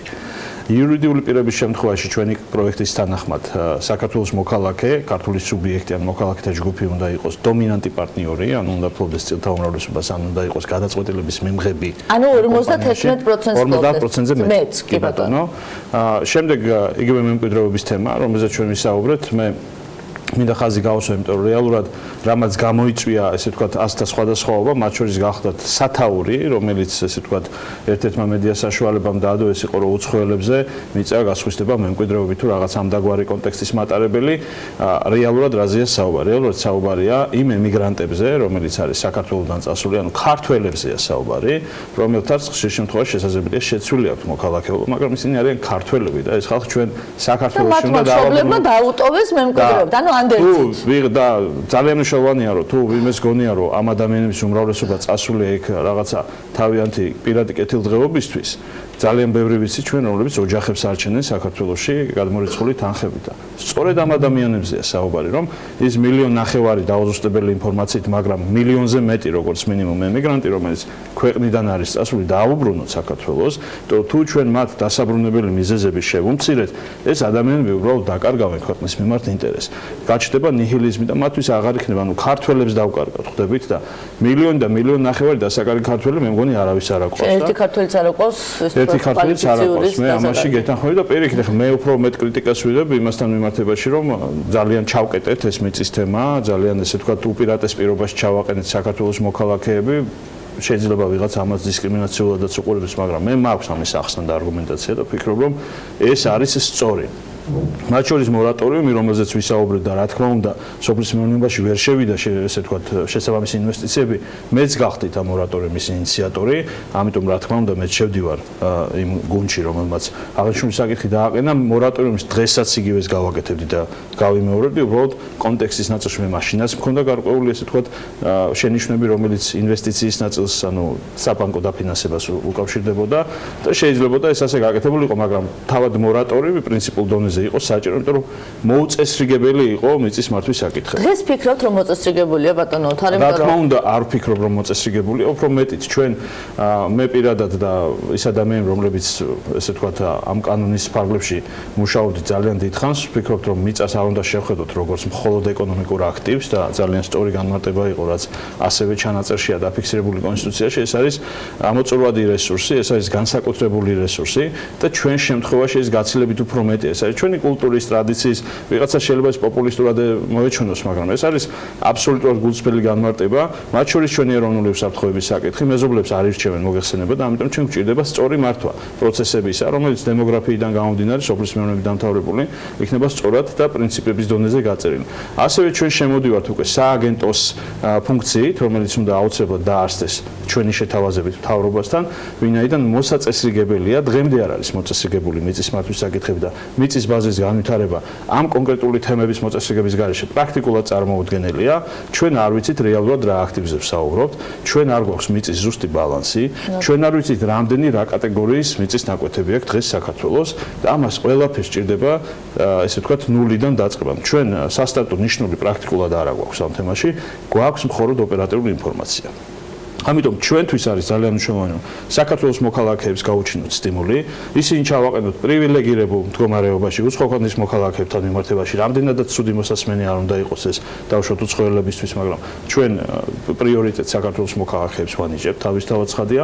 მემკვიდრეობაზე მე ვფიქრობ ეს არის ძალიან მნიშვნელოვანი რომ ამ ადამიანებს, ქართველებს კიდევ ერთხელ ისინი არ არიან უცხოელები. განმარტოთ რომ მემკვიდრეობაში გულისხმობთ ანდერს მშობლისგან დატოვებას. მემკვიდრეობაში გულისხმობ რომ როდესაც მშობელი ცხოვრობს საქართველოში, მისი შვილი ქართველი წავიდა პირობითად გერმანიაში და მიიღო გერმანიის მოქალაქეობა, მას დაარჩეს უფლება რომ საქართველოში დაბრუნდეს და დაეუფლოს მისი ოჯახის მიწის ნაკვეთს. ამაზე საუბარი. იმიტომ რომ ეს ადამიანი მიუხედავად მისი ტექნიკური მოქალაქეობისა, თუ ორი მოქალაქეობა აქვს პრობლემა ისედაც არის, მიუხედავად მისი ტექნიკურად მოქალაქეობისა, ის არის ქართველი, ეთნიკურად ქართველი, სულით ხორცამდე ქართველი, ქართველების შვილი და ყავს ქართველი ოჯახი და ქართველი შვილები, ხო? ამ ადამიანებზეა საუბარი. არანაირი გამონაკლისი უცხო ქვეყნის მოქალაქესთან მიმართებაში არ არსებობს. და მხოლოდ ამ ადამიანებზე. კი ბატონო, და რაც შეეხება ვთქვათ იურიდიულ პირებს, ესეც რო იყოს ნათელი. ამ შემთხვევაში საუბარია საკუთრებაში გადაცემაზე თუ გრძელვადიან იჯარაზე, იმიტომ რომ გრძელვადიან იჯარაზე პრინციპში იჯარას არ ვეხებით ჩვენ, იმიტომ რომ ეს დამოუკიდებელი ხო? რა თქმა უნდა, უფრო მეტიც ჩვენ ვთავაზობთ ფერმერებს ესეთ საკმაოდ კარგ აპრობირებულ პრაქტიკას, რომელსაც ძალიან ბევრი და მათ შორის დასავლეთ ევროპული ქვეყნების 80% პრაქტიკულად სარგებლობს, ვინაიდან იქ ძვირია მიწები თავისთავად ცხადია და ისედაც სწორი და კარგი პრაქტიკაა გრძელვადიანი იჯარები. ამ შემთხვევაში ჩვენ ფერმერებს ვთავაზობთ კიდევ უფრო საინტერესო მოდელს, როდესაც ვეუბნებით რომ თუ მას დაუშვათ ან სხვა პრიორიტეტები აქვს, ან სხვა საქმიანობითაა დაკავებული, ან ვერ ამუშავებს ამ მიწის ნაკვეთს, მას შეუძლია გრძელვადიანი იჯარით გასცეს, ვიზეც მას მოესურვება, აქ არანაირი შეზღუდვა არ აქვს და უფრო მეტიც ერთჯერადად დაიღოს მთელი თანხა. ანუ თუ პირობითად მე ვფლობ მიწის ნაკვეთს და მე ან ქალაქში ვცხოვრობ, ან მომენტისთვის ჩემთვის არ არის ეს ძირითადი საქმიანობის სფერო, მე შემიძლია 10 წლით გავცე ეს იჯარით, 10 წლის მანძილზე რა შემოსავალიც უნდა მემოხო, ერთჯერადად მივიღო ერთიანად ეს შემოსავალი, რაც თითქმის გაყიდვის ტოლფასია შემოსავლის ნაწილში, მაგრამ მიწა ჩემი საკუთრებაა, ჩვეულებრივად და უბრალოდ 10 წლით ვიღაცა ამ მიწის სარგებლობის მაშინ მაგრამ ამ ნაწილში მაშინ სასამართლო უნდა იყოს ძალიან გამართული, ხო? იმიტომ რომ თუ რაიმე სახის პრობლემა წარმოიქმნა, მე შემდეგ უკვე თუნდაც იგივე ეს უკვე კერძო დავის სახელმწიფოს ნაწილში როგორ არის? სახელმწიფოს ნაწილში მხოლოდ ვალდებულებებით. იჯარა იქნება მხოლოდ ვალდებულებებით სახელმწიფოს ნაწილში. ნასყიდობის ნაწილში თავისთავად ცხადია, ესე უბრუნდებით ამ წესებს, რომ უცხოეთის მოქალაქე ფიზიკური პირი ვერ აიღებს, ვერ გაიფორმებს და უფრო მეტიც მე ვერ წარმომდგენია ინვესტორი უცხოეთის მოქალაქე ფიზიკური პირი, რომელსაც იურიდიული სტატუსიც კი არ აქვს, ხო? მე მგონი არ არის ეს მთლად სერიოზული. ამიტომ ამ მიმართულებაში ჩვენ საკმაოდ ყარად ვართ. ერთადერთი რაზეც მინდოდა ახლა განსაკუთრებულად ხაზი გამისვა იყო მემკვიდრეობის თემა და ეს ძალიან მნიშვნელოვანი რომ ეს ეხება მხოლოდ საქართველოს ყოფილ მოქალაქეებს, ან საქართველოს მოქალაქეების შვილებს, ან ზოგადად ქართველებს, მოდით ასე ვთქვათ, ანუ ეს უცხოელებს არ ეხება არანაირად და ამ ადამიანებს, რომლებიც საქართველოსთან წავიდა, უნდა ჰქონდეთ სტიმული, რომ მათ თავიანთი ოჯახის, ესე ვთქვათ, მემკვიდრეობა იზიდავდეს და დავიბრუნოთ საქართველოში. აი, მხოლოდ და მხოლოდ ამ სეგმენტზეა რეალურად საუბარი და ვფიქრობ, რომ ეს საკითხი საერთოდ არ შეიძლება დავისაგანი იყოს რეალურად. და ბატონოთა, როდის ფიქრობთ, რომ ეს ორგანული კანონი საბოლოოდ გავა, იმიტომ რომ ამან რეალურად მართლა ძალიან შეაფერხა პროცესები უცხო ქვეყნის მოქალაქეებზე, ვუღავსაუბრობთ, ვიფსაუბროთ ჩვენზე, ჩემნაირ ადამიანებზე, ჩემ თანაგუნდელებზე, რომლებისთვის ბანკისთვის ჩვენ საერთოდ აღარ გავხდით მიმზიდველი და განსაკუთრებით იანვარში შესულმა კიდე ახალმა ცვლილებამ, რომ ბიზნესაც ვეღარდებთ იპოთეკაში. კი ბატონო, გეთანხმებით, ისედაც სასოფლო-სამეურნეო მიწა მიმზიდველი დიდად არასდროს არ იყო ხოლმე ბანკებისთვის. ეს სტიმული გააჩინა ჩვენი ხელისუფლების პირობებში იმ სასოფლო-სამეურნეო დახმარებებმა, რომელიც დაიწყო სახელმწიფო, მათ შორისაა შეღავათიანი კრედიტი, იგივე ძალიან ხშირად ვახსენებთ, იგი იყო, ესე ვთქვათ, უფასო ხმის პროგრამა, რასაც ვეძახდით მცირემიწიან ფერმერთა ხელშეწყობის პროექტი, რომელიც მართლა ძალიან მნიშვნელოვანი სტიმულატორი იყო და აი იქიდან დაიწყო სწორედ სოფლის მეურნეობის, ესე ვთქვათ, ბიძგი, ხო? და ბანკებისთვის 6-ჯერ, 7-ჯერ რიგ შემთხვევებში 10-ჯერაც კი გაიზარდა აგროდაფინანსების პორტფელი, შემოვიდა ძალიან ბევრი დონორი ორგანიზაცია და თქვენ ეს ძალიან კარგად იცით, იმიტომ რომ იყო სტიმული, დაინტერესება წამოვიდა დარგში, თუმცა რა თქმა უნდა, მორატორიუმმა ეს პროცესი შეაფერხა, მაგრამ ჩვენ ვფიქრობთ, რომ ალბათ მიმდინარე თვის ბოლომდე პირველი საკომიტეტო მოსმენები დასრულდება და იმთავითვე სასწრაფოდ გავიტანთ უკვე ჩვენ სესიაზე. ჩვენ შეგვეძლო ინიციირების ნაწილში, მე გახლავართ მოგხსენებათ ავტორი და კომიტეტი ინიციატორი, ჩვენ შეგვეძლო დაჩქარებული პროცედურა მოგვეთხოვა, მაგრამ ამას არ ვაკეთებთ შეგნებულად, იმიტომ რომ გვინდა რომ იყოს საჯარო, იყოს გამჭვირვალე, დისკუსია იყოს მაქსიმალურად ფართო და რაც შეიძლება ღია იყოს დიალოგისთვის, ნებისმიერი მხარისთვის, ნებისმიერი პოზიციისთვის, იმიტომ რომ თითოეული მოქალაქის შეგრძნება და განცდა ჩვენთვის არის ძალიან მნიშვნელოვანი. ამიტომ ჩვენ ვფიქრობთ დაახლოებით ალბათ 10-ნახევარი მაქსიმუმ 2 თვის ინტერვალში ჩვენ საბოლოოდ უკვე უნდა დავასრულოთ და შევიდეს ზალაში. ასევე კონსულტაციები გვაქვს სოფლის მეურნეობის სამინისტროსთან, რათა დროულად ჩამოყალიბდეს ის სააგენტო, რომელმაც შემდეგ უნდა მართოს უკვე კონკრეტულად ეს პროცესები. სადაც იქნება უკვე გზამკვლევის დონეზე გაწერილი პროცედურები, მათ შორის როგორ ხდება ასე ვთქვათ სხვადასხვა უწყებებთან კოორდინაცია, ვინაიდან შუამავალი რგოლი და ეგრეთ წოდებული ფასილიტატორი უნდა იყოს სწორედ ეს სააგენტო, რათა მინიმალური პრობლემები შეიქმნას და ის რაც დაგროვდა ამ დროის მანძილზე სწრაფად წავიდეს. იგივე იყო ეს ძირითადად ეხებოდა ბანკების რეგულაცია, სადაც ჩვენ ასევე შემოვიღეთ გარკვეული პირობები და მათ არ შეუძლიათ არაპროფილურად მართონ ეს აქტივები და შესაბამისად მათ ერთადერთ ინტერესს წარმოადგენს, რომ სწრაფად მოახდინონ ამ მიწის ნაკვეთების რეალიზება. გუშინაც ჰქონდა ჩვენ ბანკების ასოციაციის წარმომადგენლებთან შეხვედრა. ამიტომ საბოლოო ჯამში ეს ქმნის ყველა იმ ხელსაწყო გარემოს, რომ საქართველოს მოქალაქეებმა მიიღონ მეტი ინტერესი სოფლის მეურნეობაში საქმიანობისთვის, სახელმწიფომ უკვე უფრო მარტივად შეძლოს ჩართულობა ამ პროცესში. მაგალითისთვის მინდა მოვიყვანო ძალიან საინტერესო ესეთი შემთხვევა. ჩვენ, როდესაც ვაკეთებდით მცირემიწიან ფერმერთა ხელშეწყობის პროგრამის ფარგლებში მიწის დამუშავებას და თანადაფინანსების პროგრამებს, ძირითადად ეს იყო ოპერატიული ინფორმაციაზე დაყრდნობით. ანუ ეს რას ნიშნავს? რომ არ არსებობდა საკადასტრო მონაცემები, არ არსებობდა საკუთრების ესე ვთქვათ დოკუმენტაცია და რა თქმა უნდა არ არის, მაგრამ ეს პროცესი დაიწყო. სწორედ ამან გამოიწვია, რომ რეალურად სოფლის წვიმებულის მოწოდებულ ინფორმაციაზე დაყრდნობით ხდებოდა აღნიშნული პროექტების ინიციირება. აი ეს სწორედ იქნება უკვე ჩარჩოში მოქცეული.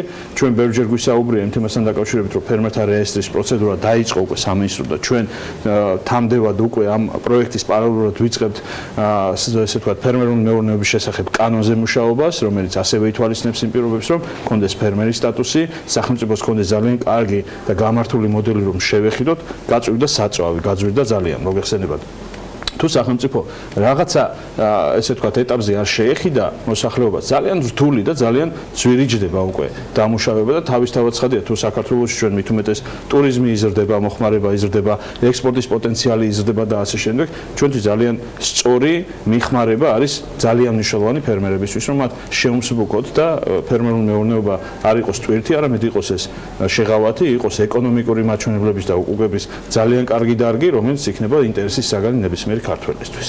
დიდი მადლობა ბატონო თარ, ანა ალბათ მხოლოდ იმედი უნდა დავიტოვოთ, რომ ეს კანონი დროზე ამოქმედება, შესაბამისად ის სტაგნაცია, რომელიც მორატორიუმიდან დღემდე სოფლის მეურნეობის ნაწილში იყო, ძალიან მალე აღმოიფრხება და ჩვენ ისევ შევძლებთ, რომ ასე ვთქვათ, ჩვენი სიტყვა ვთქვათ ქვეყნის ეკონომიკის განვითარებაში. იმედი მაქვს და ამ პროცესს აუცილებლად მივადარებ თვალს, როგორი იქნება შესაბამისად ორგანულ კავშირის ცვლილებები და რამდენად გავაის ბოლოში ინფორმით, როგორიც არის თქვათ ყველა მხარისათვის მისაღები და რა თქმა უნდა უკეთეს და უფრო მეტ შემოსავალზე ორიენტირებული. მადლობა ნინო ზამბახიძე, საქართველოს ფერმერთა ასოციაციის თავმჯდომარე უთარ დანელიას, საქართველოს პარლამენტის საგარეულო საკითხთა კომიტეტის თავმჯდომარეს მასპინძლობდა. ჩვენ ამით საქმიანი დილას ვასწრაფებთ, ხვალდილის 8-მდე გემშვიდობებით და რა თქმა უნდა აუცილებლად უნდა უყუროთ საქმის კურსის ეთერებს ბექა ბაციკაძესთან ერთად. ბედნიერ დღეს გისურვებთ.